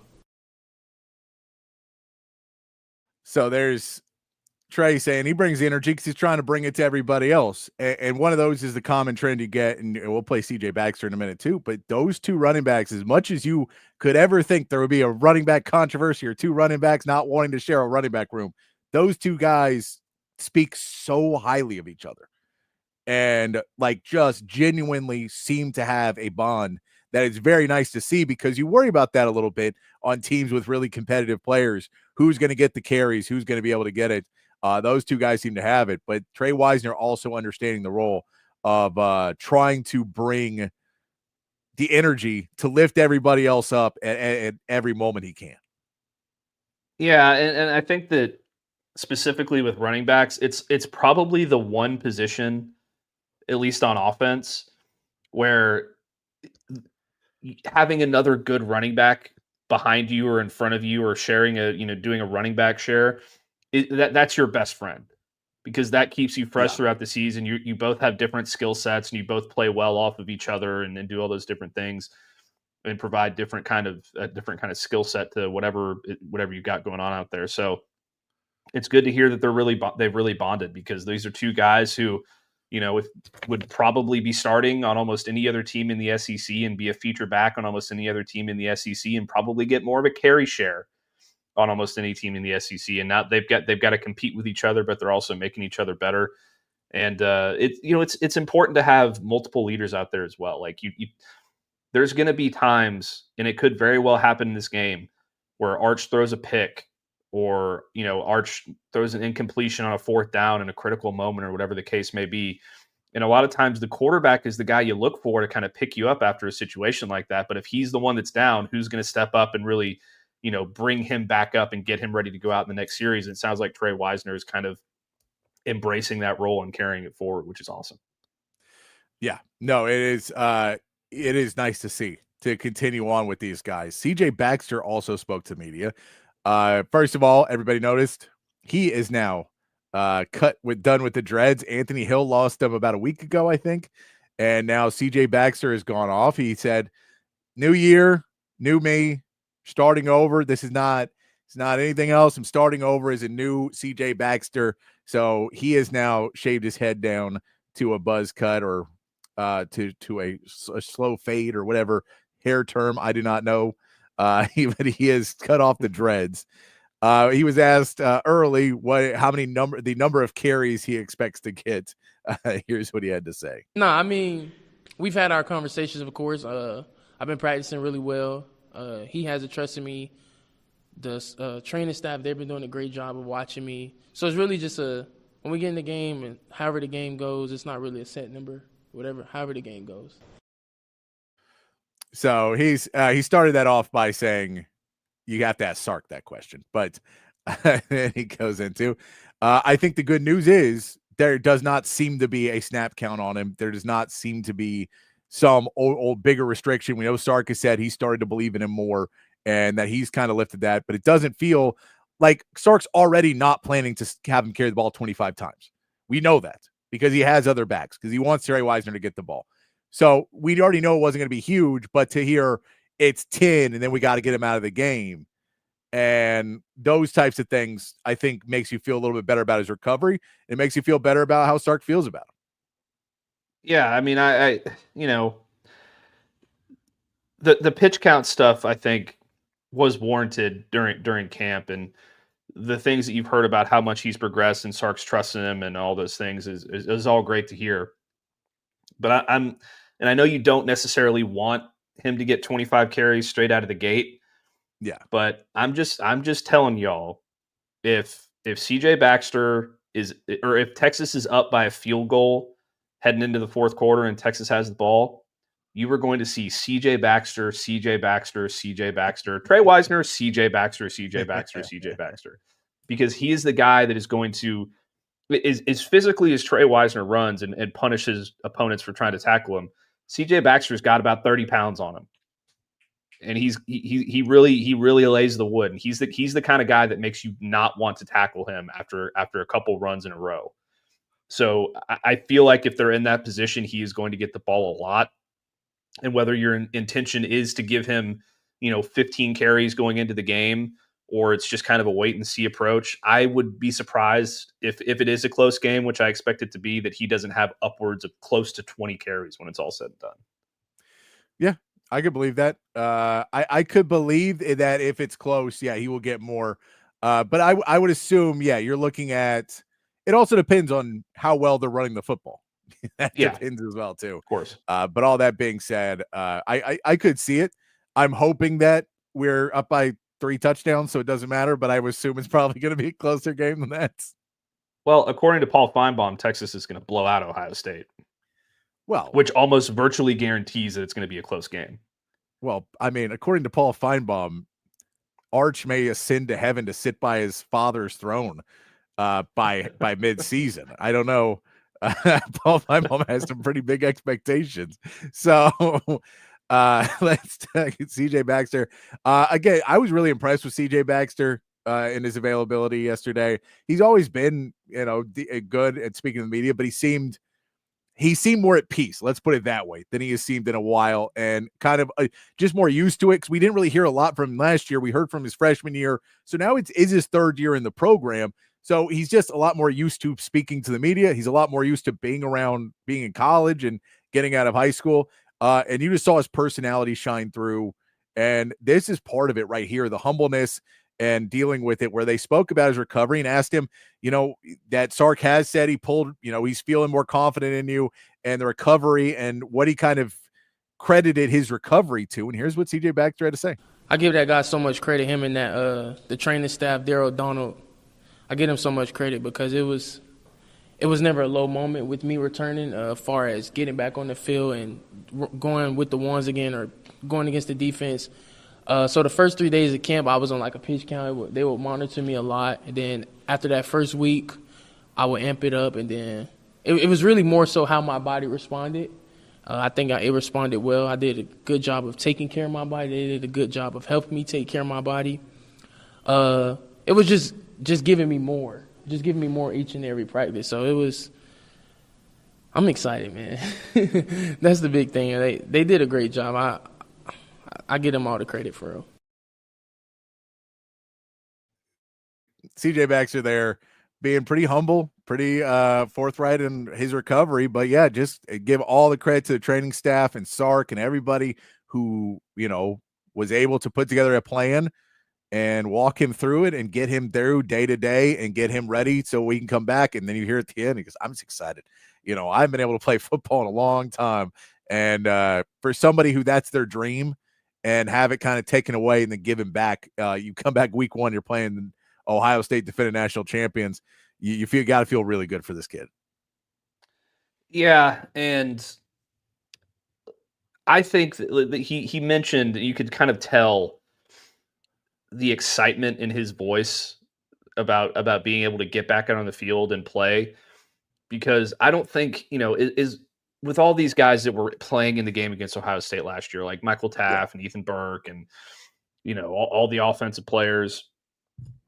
I don't think that there's another guy on this roster that is more excited to get back out on the field than CJ Baxter, because he was probably sitting there thinking during that Ohio State game and in other games throughout that season, like in the Georgia games or whatever, where they were struggling to run the football, if I was just out there, it would be totally different.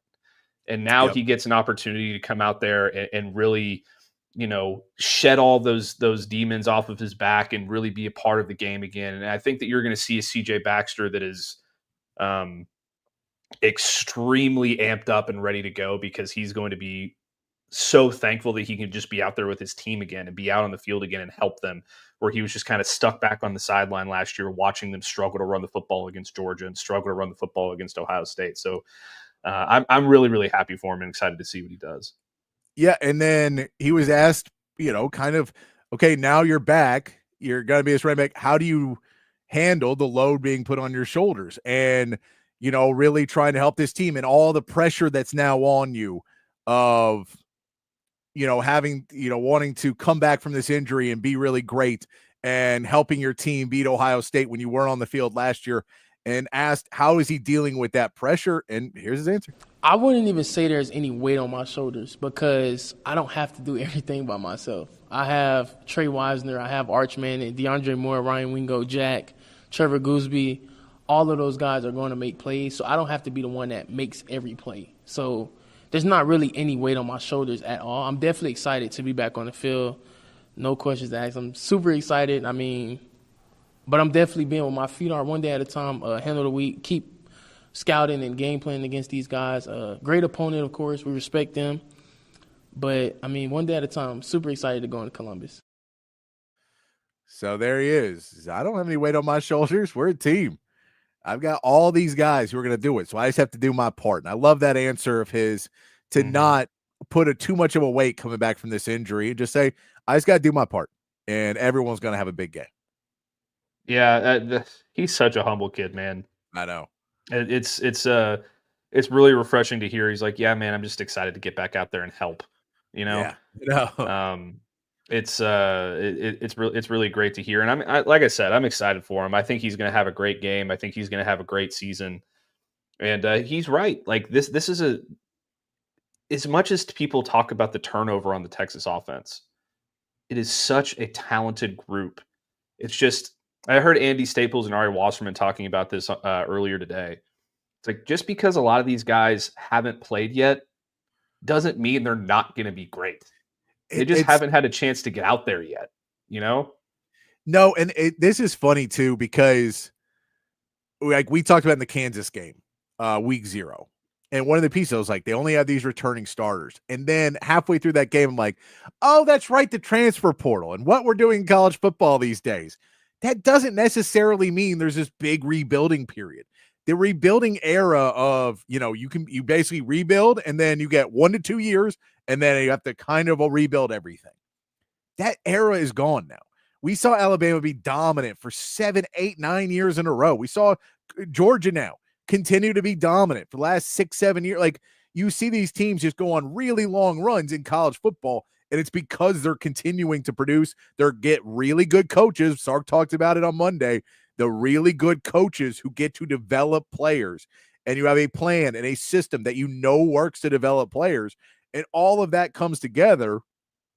to put together a product that you feel confident with, even if those guys haven't been on the field as much. You have we get people that are like, I'm not as worried. Jim says, I'm not worried. I'm good with the offensive line. Arch has been practicing with them for a couple years on the second team. And like, yeah, some of those guys have been on the second team for a year or two, and they sat behind a really good offensive line, and they've been playing on the twos, and they've been playing the ones for years. And it, like, there is a lot of reasons to be confident in the new guys coming in. The era of we can only have so many good players on our team is it's really changed with NIL, with the transfer portal. Team players are more likely to come to a school for a year and then see if they like it or not, because they know there's a transfer portal out, where they're not worried of like, oh, you're going to sit for 3 years behind this guy. You know, if I sit for 3 years, I'll transfer, but I don't, like, I'll go there first and see what it's about. And I'll go to the best school. I'm not going to go to the smallest school and have to play right away. I'm going to go to the really good school and get developed a little bit, and then I can go somewhere else. You get those players in your program, and then sometimes you're able to keep those guys that you feel that you're really happy with getting. With revenue sharing now and everything else, you go, we have enough money where we can keep some guys on our bench and keep them happy. The Pancake Factory was built to build an offensive line and offensive line depth. There's a lot of things you can look at and hope that this you're not really losing much. And at the end of the day, Ohio State only has this confidence because they've been doing it longer. But that's the same reason they have confidence. They got a lot of new players there too. Yeah, no, I totally agree with you. It's the the idea that there are championship windows now in college football is a long gone theory. Yeah. Like it's no longer the case. Texas has the money and the resources and the coaching and the development where they are going to be a top 5, top 10 team every single year that Steve Sarkisian is in Austin, because of the way that they do their business. And they're one of the few programs in the country who can say that. Alabama's going to be one, Ohio State's going to be one, Georgia's going to be one. There are a couple other ones across the country, but for the most part, everybody now wants to come to one of those schools. Texas is one of those schools, and they're going to be great for a very long time, as long as Steve Sarkisian is there. And it's really exciting to see, because for so long the Texas is back meme was getting so annoying and such a tired narrative. But now they actually are back, so it's great to see. And still gotta win that natty. Gotta win that natty, baby. I get it. I get it. You're right. You're still back. Yeah. But you really put the nail in the coffin if you win a natty this year, which is you gotta win 6 or 7 of them, and I'll feel pretty good about it. Here we go. Nick Saban and Kirby Smart combined, but on offense. So they're going to win 19 national championships in a row. There you go. CJ was also asked about his fellow classmates coming in 2023, Arch and Trey. And he was specifically asked where Archie brings in Trey too. But kind of that thing that him and Arch came in, and there was the feeling of, okay, when we take over, we're going to be gangbusters, and how he feels about that now. And he includes Trey Wisner in that as well. Arch, his name is what it is. He's Arch Manning. But at the end of the day, that guy, he works his behind off. He wants to be great. We share locations on our phone, and I would leave the house at like 5:30 in the morning, just to see if I can beat him to the facility, and I can't. Like, I haven't been able to beat him or Demo yet to the facility. That goes to show the type of guy he is. And then outside of off the field, he does stuff such as taking us to lunch, or the small things like checking in on us, asking how the fam doing, stuff like that, because he knows it's more than just on the field stuff. And then to piggyback off that, for Trey is, we came in together. So there's nothing more that we want to see each other to see. When I went down last year and he stepped up, that made me so happy. Like, genuinely, it made me happy, because nobody knew he was going to do that. Nobody expected it. But I knew he was going to do it. Us in the building, we knew it. So he deserves everything he got and what's coming for him in the near future. Arch does, and so everybody else. There's CJ Baxter, a very humble man, getting you hyped up for the season, about him and Arch and Trey and just everything you see Arch, and where you can see why they have so much confidence in their quarterback. Yeah, and this is what makes a true leader, I think, is it's one thing to get your guys going on the field and in the locker room, but the stuff that he mentions about just like, taking them to lunch Yeah. and checking in about the family and the competitiveness about getting to the facility first and sharing your location and always checking in on each other. I mean, that is something that I think is going to make this team very, very great. Because there's not a lot of people like that. I think Quinn Ewers did that kind of stuff. I don't know that there's a lot of quarterbacks in college football that'll, text their running back on a Wednesday night and be like, "Hey man, how's your mom doing? I heard she was sick." Yeah. You know what I mean? It's like it builds a really special bond between the players, and it's really cool that all those guys came in and they kind of carry that same mentality. And that's the thing, is every starting quarterback knows that that's part of the deal. And especially now when you're making money, but like, it's always kind of been part of the deal that you're the quarterback. You got to go take out the defensive line to like, you got to go have dinners with everybody, and you got to go handle your business and talk to everybody and be the leader of the entire team when you're the starting quarterback. But it feels like Arch is taking that to a different level and really trying to make personal connections and do, not necessarily just have it be smaller. And so, and I mean, for CJ Baxter, for Trey Wisner, for Arch, those guys are all from the 2023 recruiting class. They feel really good about, like, they came in. And so it's just really cool to hear that team again, the culture of it. And it's something we've heard in the first clip that it doesn't really surprise you anymore about it. But when all of them go, me and Sark and I, and Sark, and I talked to Sark and everything else, and you think back 30 years, and is there a coach in college football 30 years ago that would have let a player refer to him by their name and not coach? And you just go, it's such a different world, because when you hear that, you're like, in 2025 is not as crazy anymore, but that's kind of the different world that we live in now, and that Sark understands that completely, and that's why he's able to recruit as well. That's why he's able to have this, the culture and the relationship he has with the players, is because you see it where it is no longer, you call me coach and you answer and I'm sir, or I'm, everything else. Man, I'm just like you. We're all trying to win. So you need to have respect for me because I am the coach, and we can do that. But we don't need to treat this like we're in the military, because that way of coaching went away with the transfer portal. And whether or not that's a good thing or a bad thing, you can have your own thoughts on. But it did go away with the transfer portal, because now if you get put in a situation where the entire goal is to break you down and then pick you back up, you're still trying to do that. Sark is still trying to do that.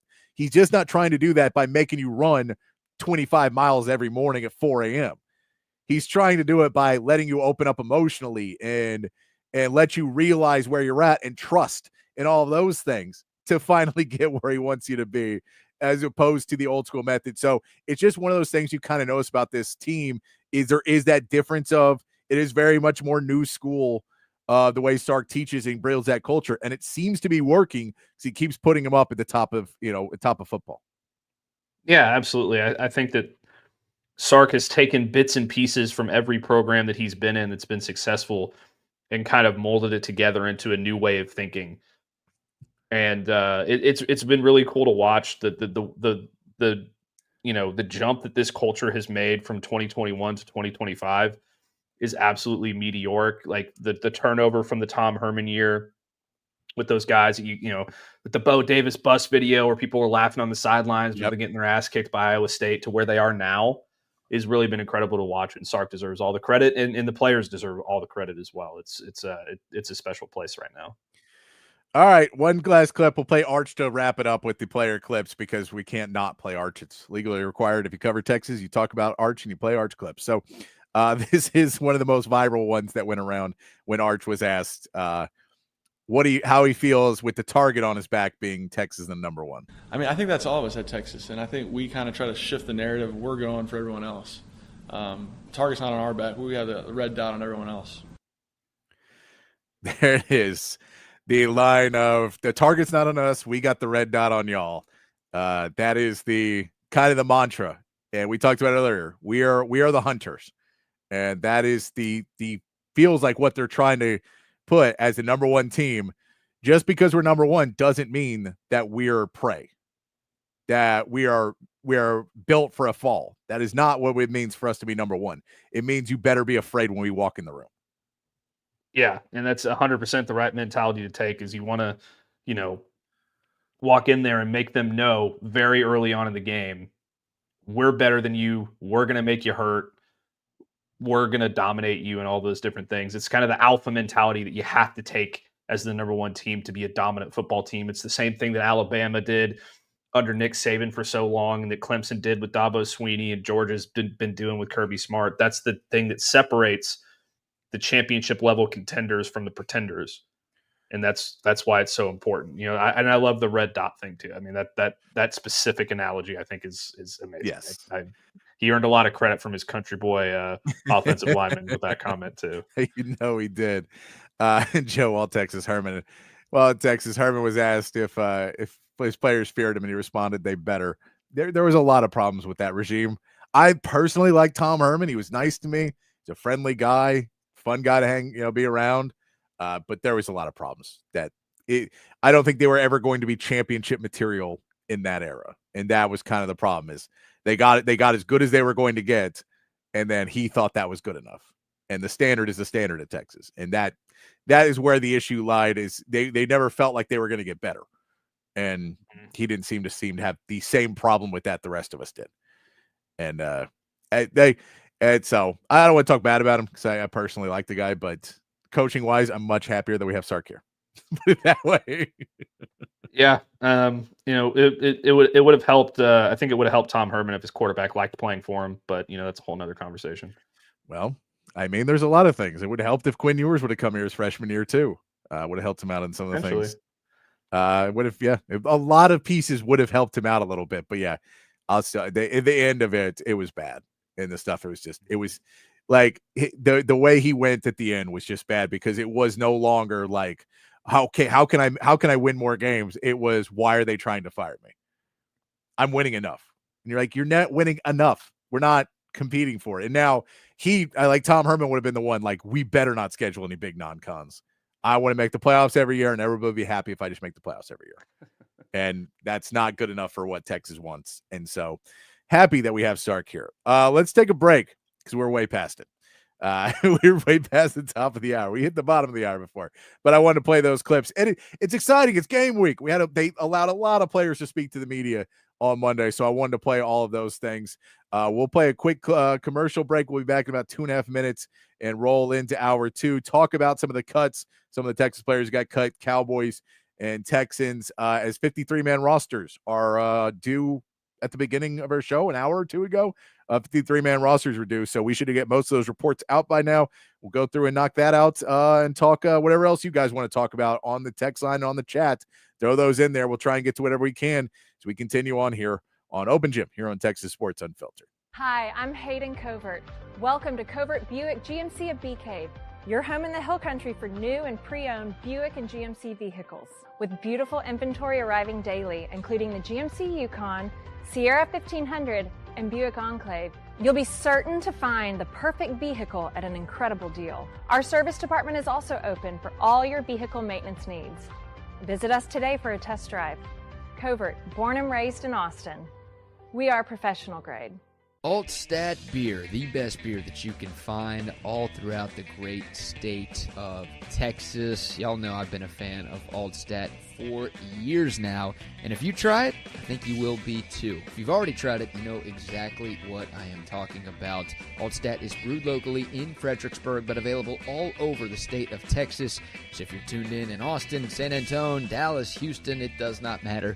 You can find Altstadt at a local grocery store or liquor store. They've got a bunch of different brews, something for every beer drinker out there. The lager, the Kolsch, those are their two flagship beers, both award winners. They are fantastic. The Altstadt Light sacrifices on calories but does not sacrifice on the taste. They've got a great pills, tons of great seasonals as well. I'm telling you, one sip and you won't go back to the other beers you've been drinking in the past. It is the official beer of BK. It should be the official beer of you as well. It's Altstadt Beer. No impurities, no regrets. Hey, Hey y'all, I'm Camille McKay. And I'm Tom McKay, owner of Audiovisual Consultations. The old man and I are here to give you your summer weather forecast. It's hot. That's right, kid. Which means it's time for pool parties, grilling burgers, and taking a beach vacation, right? Well, I don't know about a vacation, but Audiovisual brings more heat than any tropical destination. It was worth a shot. I'll settle for some outdoor speakers. You know, Audiovisual can do a lot more than that. We provide outdoor video screens, audio systems, landscape lighting, even solar shades for your patio to keep the Texas heat at bay. Well, I'm sold. Let's wrap this up. I'm ready to lounge on a floaty and listen to some smooth jazz. Well, that sounds wonderful, but some smooth reggae is the way to go this summer. Good thing we can listen to both with the Sonos sound system. I call dibs on the floaty, though. Peace out. Kid, wait a second. Give us a call at 512-255-8678 or visit us at avconsultations.com. That's 512-255-8678. Back here on Open Gym, here on Texas Sports Unfiltered. Last 30 minutes of the show now. We'll get to myself, Patrick Davis, alongside Matt Galatzan of Texas Longhorns on SI. And you, the third member of Open Gym, there on the chat, Facebook, Twitch, X, and of course on YouTube. Give us a like and a subscribe. And on the text line, 512-222-9328. Make sure you also remember to give us a little ding on the alerts there. Is it the alerts that ding and on the YouTube? And then you'll be able to check out the post game with Zay and Rodney immediately following the Texas Ohio State game. If you want to go in with that, we'll also be doing a pregame out at East Village. It is going to be really good. And Jill says, remember the head games with the meals. Yes, I remember the P chart too. That was about hydration. That was going to win us a title too. There was a lot. It was Jim, you're right. The high school coaches, all those things. It was just a lot. What was the meal thing? I didn't hear about that. I know there was some deal. I know there was a deal with like taking away meals and giving meals. I know there was something that he did with that. I always remember the funniest moment I have to Tom Herman was at one point. We used to do coach's show at Pluckers, and I'd run that. And so we were doing it, but like the next day or the day after, whatever, sometime that weekend, I was hosting a roast. I was a roast master for a friend of mine that was getting an award, like a music thing. And so he was getting roasted. And so I was roasted. So I'm working on my jokes and like getting all my stuff and I'm trying to memorize it and do this. So I'm walking outside of a Pluckers and I'm reading off jokes, and then pacing right next to me is Tom Herman talking to a recruit. And so you just look outside on campus and there's just two grown men walking back and forth. One talking to a high schooler about trying to come to Texas, and the other one telling very inappropriate jokes to nobody. And then it's just like this. You just gotta be walking. We look at each other and be like, "No, we're good, we're good." But that was back in the day. He's a nice guy. It's just lots of things were going on where it's not good when it's just constantly everybody talking behind your back as a head coach, and that's what it was by the end. It's everyone be like, "Dude, I don't know what's happening." Matt, as we roll in the last 30 minutes of the show, today was the day that everyone had to get to their 53-man roster. So we did see some trades of some guys that teams didn't necessarily want to see hit the waiver wire or be able to get picked up by anybody. Some guys that they thought were pretty good players, and maybe they put a word out to anybody else that they wanted to get them. We saw some veterans get cut today as well. So I want to go through and look at some of these cuts for the 53-man rosters as we will start off here. If I can find out where the entire Cowboys list of roster moves and their entire 53-man roster pulled up right now. So okay. I'm ready to go. Cool. Yeah, if we look over at the Cowboys, a couple of moves that we saw through this, as I'm trying to get to the correct piece on my sheet with every team on it. And yes, we did see Deuce Vaughn finally gets out. Malik Davis does not make the team, which is no big surprise as well as they come through. Jalen Brooks, the wide receiver, they had some hope for him, and Trayshawn Holden, they had some hope for him. Both of them have been cut as well. Leo Collins, who was brought in to shore up that offensive line a little bit more, does not end up making the 53-man roster as well. they do end up, I can't remember the guy's name now. There was a player that thought he was going to be cut. Defensive lineman that thought he was going to be cut, and then the Cowboys, then it got reported that he was cut, and then the Cowboys apparently called him back and were like, we did not cut you. We were telling you this is your last chance, that you're on thin ice with us, and we need you to play better. And apparently he took that message as this is your last chance, whatever, that he thought he was cut. It is not true. He was not cut. He does make the 53-man roster, but he's on thin ice, man. He's on thin ice. Which is was that James Houston? No, I do not believe so. I have to go back and look through my tweets to find the entire drama of it unfailing. Well, I'm shocked that personally that Trayshawn Holden didn't make the roster and they only went with 5 wide receivers. I thought that that he'd had a great camp. Yeah. And he was one of those guys that was going to surprise. I'm kind of surprised that I'm honestly surprised that either Deuce Vaughn or Malik Davis didn't make the roster over Miles Sanders, because I don't think that Miles Sanders is going to be an effective football player for the Cowboys this year. Maybe they just like the veteran, presence that he brings. I don't know. And there are a couple other ones surprising on here too to me. Jalen Brooks, another wide receiver I expected could have had a shot. Sadiq Charles and some of these offensive linemen. I mean, they traded Asim Richards, which I was very surprised by, because I thought he was going to be a quality depth piece for them. So yeah, kind of a lot of surprising moves here so far for me for the Cowboys.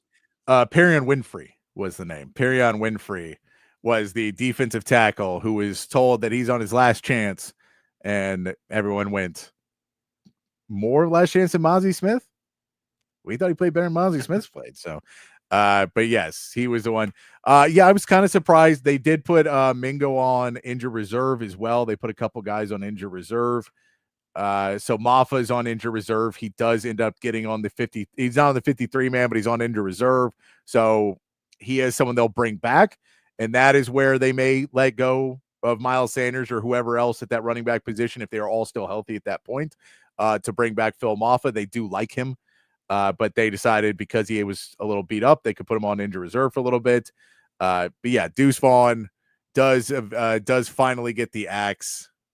And look, I don't wish ill upon Deuce Vaughn.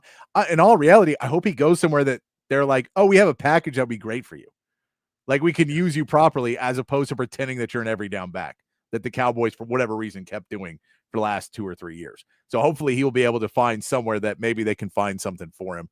But yeah, I mean, at the end of the day, it's not the most confidence-inspiring roster you've ever seen from the Cowboys. No, they also released Israel Mukwamu, which I thought was a big mistake. I thought he was one of their better safeties. I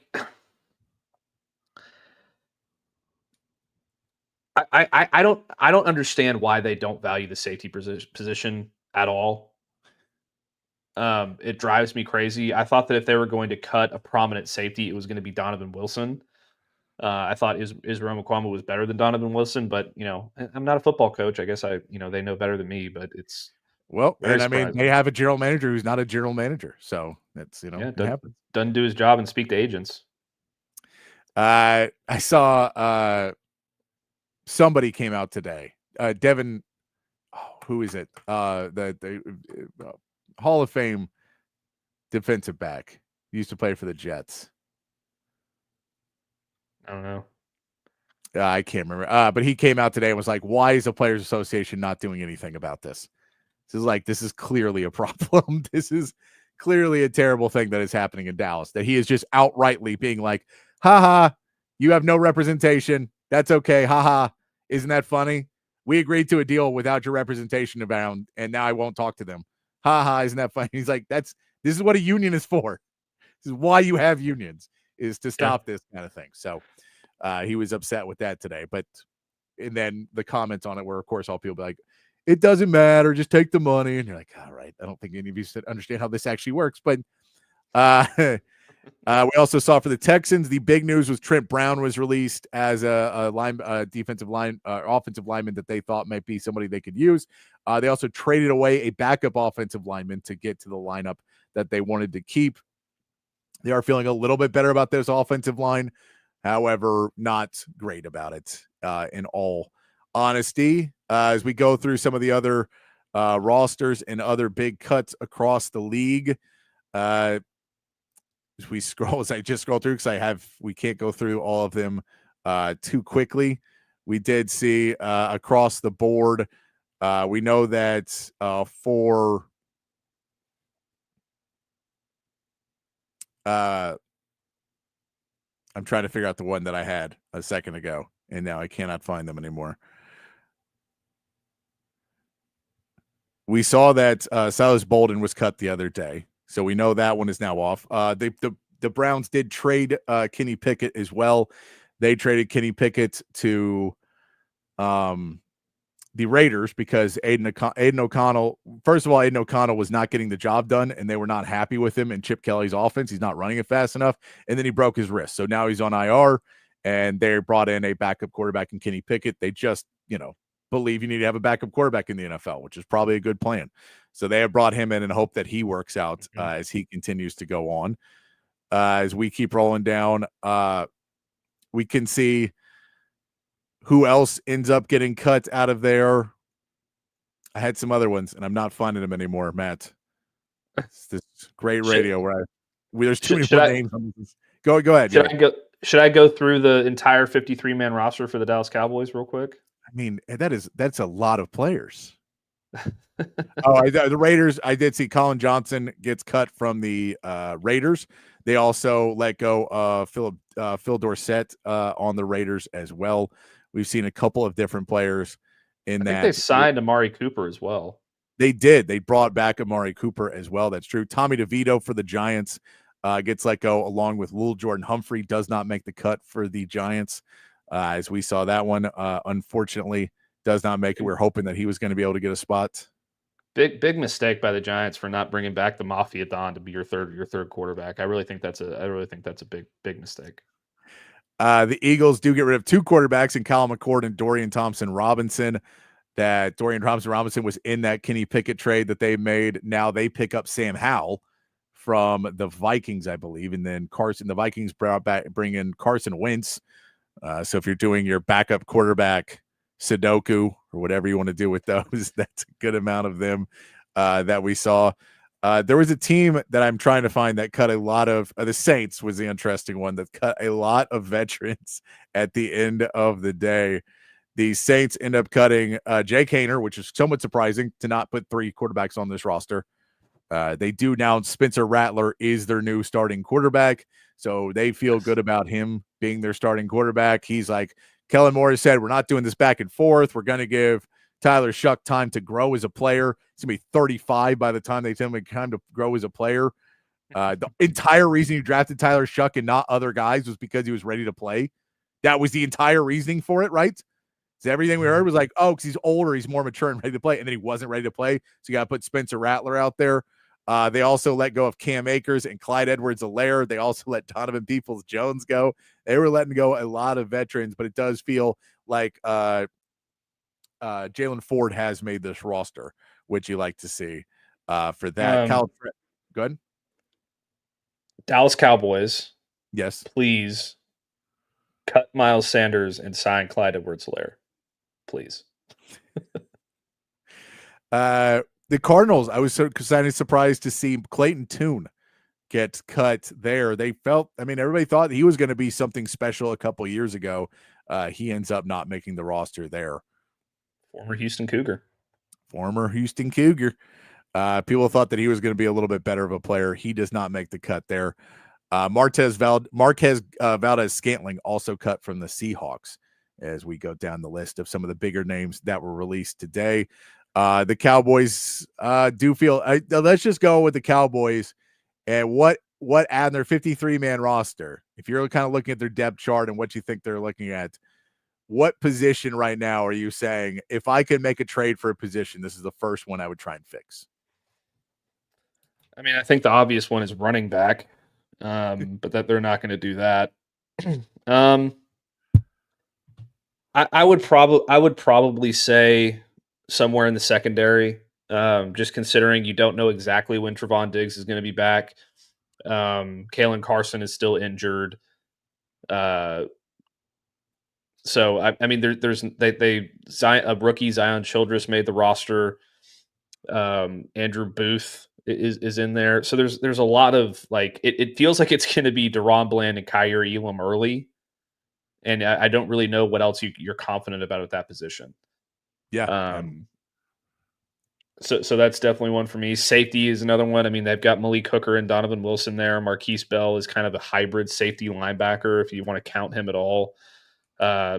Something in the secondary, I think, is what the Cowboys and Brian Schottenheimer came out after something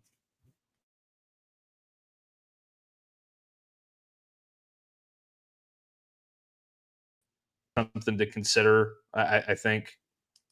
I don't know what positions they're going to go after. I would hope running back and corner, but it just kind of depends on who's out there. I'm curious, and it'd probably take a while to comb through, like, position by position. I don't know what you have pulled up in front of you, but how many quarterbacks that were drafted this year that did not make their 53-man roster? Because I know one that did. His name's Quinn Ewers. I'm trying to think of who wouldn't have made it, who got drafted this year. I don't think they drafted. Kyle McCord didn't make it. Kyle McCord, that may be the guy, because there wasn't a ton of quarterbacks drafted overall. There was like 10 or so, I think. Yeah, I mean, I don't think there was a lot. I can go look.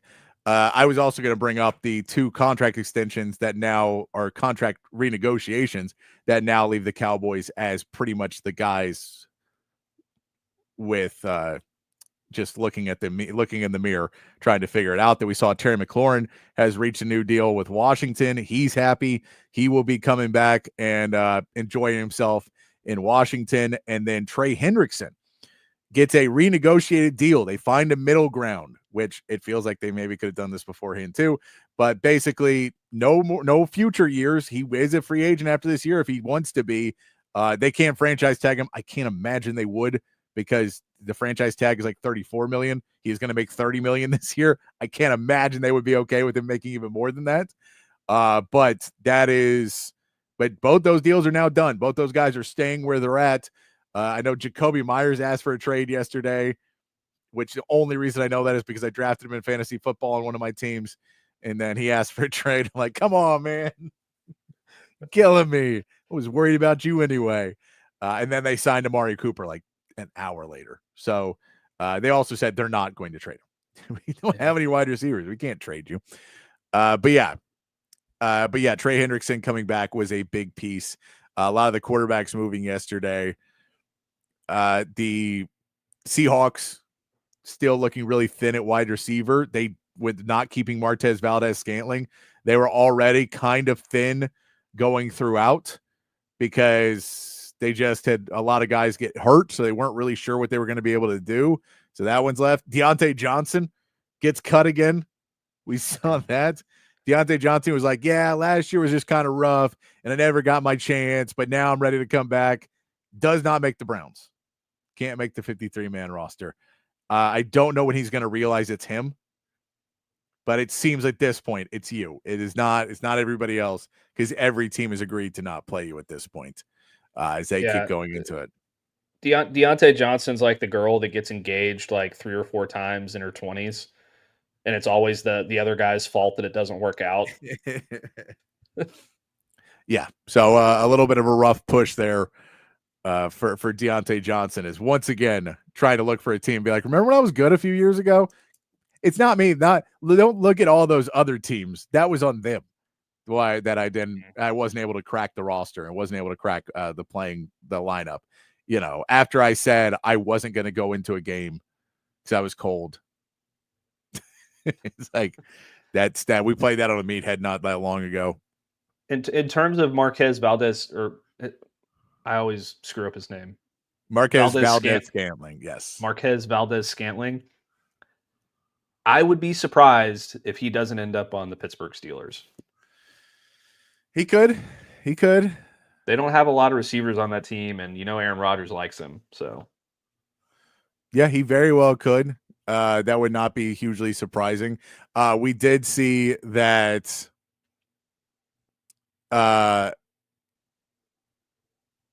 Jimmy Ward is put on the commissioner's non-exempt list or whatever it is called, where he is no longer, so he's not part of the Texans 53-man roster, but he's not basically he can't practice, go to games, any of that, can't be around the team because of his arrests spawning out of the late preseason and late camp season, late off season, that he was arrested multiple times over the off season. So they have put him on that list to basically go, let us know when you deal with him, but we're not going to put him on a roster. We got to find space for other guys. Not surprising, stay out of trouble. I understand that life happens.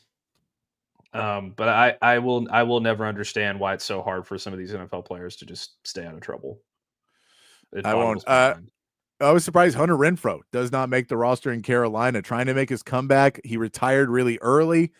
A lot of people were really high on Hunter Renfrow coming back and being able to be maybe the next kind of Adam Thielen guy for the Carolina Panthers, and just, not have to play a ton, but be used and be used in the right place. Does not end up making the roster. So that comeback story gets shut down a little bit early. A lot of people, I've heard stuff, people were really high on Hunter Renfrow. Cowboys, please. Cowboys, I'm begging you. Hunter Renfrow, make him the 6th wide receiver. Please, please, please. I mean, he couldn't make the Panthers. I get it, but I think he's got a little juice left. I think that's a mistake by the Panthers. I really do. I wouldn't mind it. It wouldn't kill me if he was on the Cowboys. That wouldn't be the worst thing in the world. To have him go in there and just, maybe bring a little bit of civility to the locker room. I don't know. He's better Cole Beasley. That's what he is. He's a better Cole Beasley. All right. Well, wait, where'd I go? All right. Let's play our second commercial break real quick. We'll come back and we'll wrap things up with the meat out of the day here on Open Gym on Texas Sports Unfiltered. At Sleep Cycle Center, we can treat your sleep apnea in various ways. My story starts 15 years ago with the loss of my father to undiagnosed untreated sleep apnea. And this is a very preventable disease, and treatment options are various. Millions of people across America have sleep apnea, and they fail to realize the early warning signs. Fatigue, daytime sleepiness, and snoring are the most common signs. We'll find the best solution using advanced technology, oral and epigenetic appliances, or CPAP. We offer weight loss, oral surgery, and laser treatments. Schedule your appointment today and get your sleep evaluation. If you're looking to remodel a kitchen, renovate your bathroom, or maybe add some new life to your outdoor space, reach out to our friends at McCall Custom Homes. They are custom home builders and renovators here in Central Texas, and they've been doing it in Central Texas for more than 40 years. It's a father-son team with a ton of experience, and all of that experience is here in the Austin area. So they know what it takes to turn an Austin area home into something truly, truly special. Right now, our friends at McCall Custom Homes are offering free estimates to TSU listeners so they can come out to your place, hear your vision, they can tell you what they can do, and then you can go from there. Don't just take my word for it. Check out their website, McCallCustomHomesATX.com. Look at the gallery of jobs they've done over the last 4 decades. And then when you're ready, again, reach out to them and they will come to you. McCallCustomHomesATX.com, or you can call or text Mike McCall directly at 512-633-9580. It's McCall Custom Homes. We build value into your home. Hi, everyone. This is Tom McKay, owner of Audiovisual Consultations. We've been serving and assisting customers in the Texas area I think I got this by now, old man. This is Camilla McKay, Audiovisual's social media and website manager. Our company has been helping you sit back and relax for the last 37 years. We come to you, and we're the kind of workers you want in your home. We give you all the advice at a great price, and we do a lot more than just audiovisual systems. We have employees capable of performing services like electrical contracting, heated floors, motorized shades. Am I forgetting anything, old man? Yeah, we do surveillance systems, controlled lighting systems, and landscape lighting, computer networks, multi-room audio systems, and of course, we install some really cool theaters. I had a feeling you were going to say that last one. Now, am I forgetting anything? Only this. Remember to hug your kids, laugh with strangers, and make love to whoever the hell you want. So give us a call at 512-255-8678. Or visit us online at avconsultations.com. That's 512-255-8678. All right, back here to wrap things up on Open Gym here on Texas Sports Unfiltered as we are getting closer and closer. More breakdown of Ohio State tomorrow as we start to really get into game week, as we get into kind of the rhythm of, Monday and Tuesday, breaking down some things that happened over the last week, the last weekend, and then we get to Wednesday and we start to get prepared, and by the time we get Thursday, Friday, we're all on board, ready to game plan and get it. We don't have to do it all week because, we're not actually playing. We'll keep talking about Ohio State as the week keeps going on, but it's time for our meathead of the day. Let's throw in an old one I had saved here, if I can find it.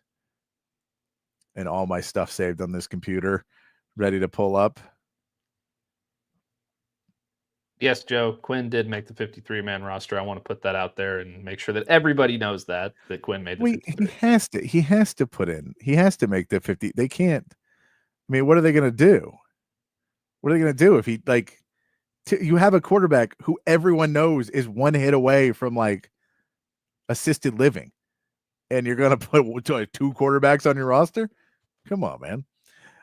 Here's a clip of one of the best baseball announcers, John Kruk, this week. This is important stuff when you're announcing baseball. So you know how I think of things when I have free time and I shouldn't? Yep. So I was wondering, the person who invented the clock. Yeah. Which one, the digital or the hand? The first clock ever.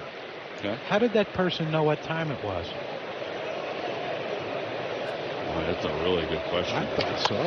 Bouncer back toward the middle. Gobbled up by Young. One hopper. And Bohm is safe. There is that sundial they might have used. Is that accurate, though? Oh, I guess it's as accurate as it can be.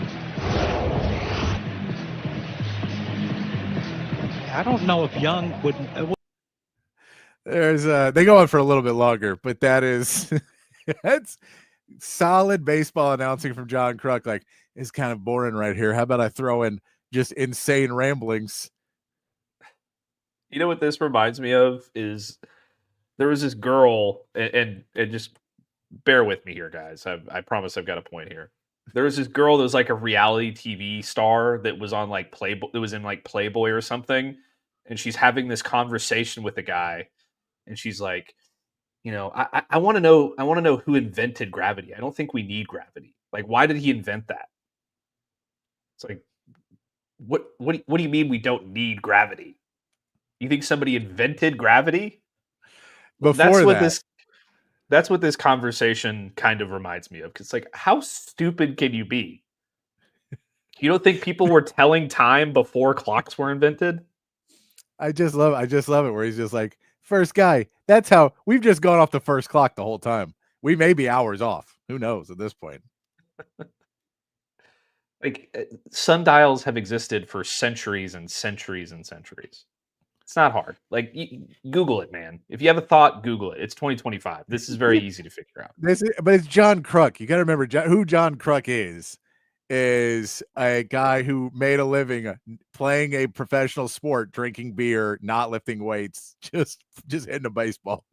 The John Daly of baseball. Yeah. What was that show that he used to be on? Oh, I don't know. I think it was on ESPN, where it was just a bunch of idiots on a show being inappropriate on ESPN talking about sports. You remember what I'm talking about? I don't. Not at all. But I'm sure there was 5 of those shows that have existed. That's true. I mean, there's been plenty of those shows where they just go, we can't say gross enough stuff on this regular show, so we have to create a whole nother level. And we go, well, do you have anything good to say? And they go, no, not really. I think it was like Tom Arnold was on it, I want to say. Oh, God. I'm not going to Tom Arnold for my sports.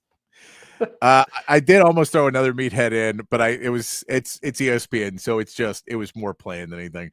But somebody on First Take had the take that the Titans were going to win the AFC South because of Cam Ward. I mean, if okay, sure. And I mean, sure. I thought the part you would have liked the most was he was really doubling down on the signing of Dan Moore as one of the big reasons. Oh yeah. Well, what a signing. What a terrific signing. It was called the Best Damn Sports Show, period. I just looked it up. Do you remember that show? Okay. I do, but that was on Fox, wasn't it? Or like Fox Sports or something like that? It was on Fox I guess Sports. it was on Fox. Yeah, I think. Yeah, that was Regis was on that for a while. I think it was a weird one. John Sally used to be on that one. Yeah, John Sally was on it. Terry Bradshaw, Howie Long. Oh man, Tom I do Arnold, remember that. Yeah, Chris I do remember that. Rose. Yeah. For sure. Chris Rose, did it for a long time. I do remember that one. All right, we got to get out of here. We'll be back tomorrow, starting to break down more of Ohio State versus Texas. Thank you, Joe, for tuning in. Always appreciate you. Appreciate everybody who hangs out with us here on the show. We'll be back tomorrow, but until then, be kind, be safe, keep your underwear clean. We'll see you right back here tomorrow for more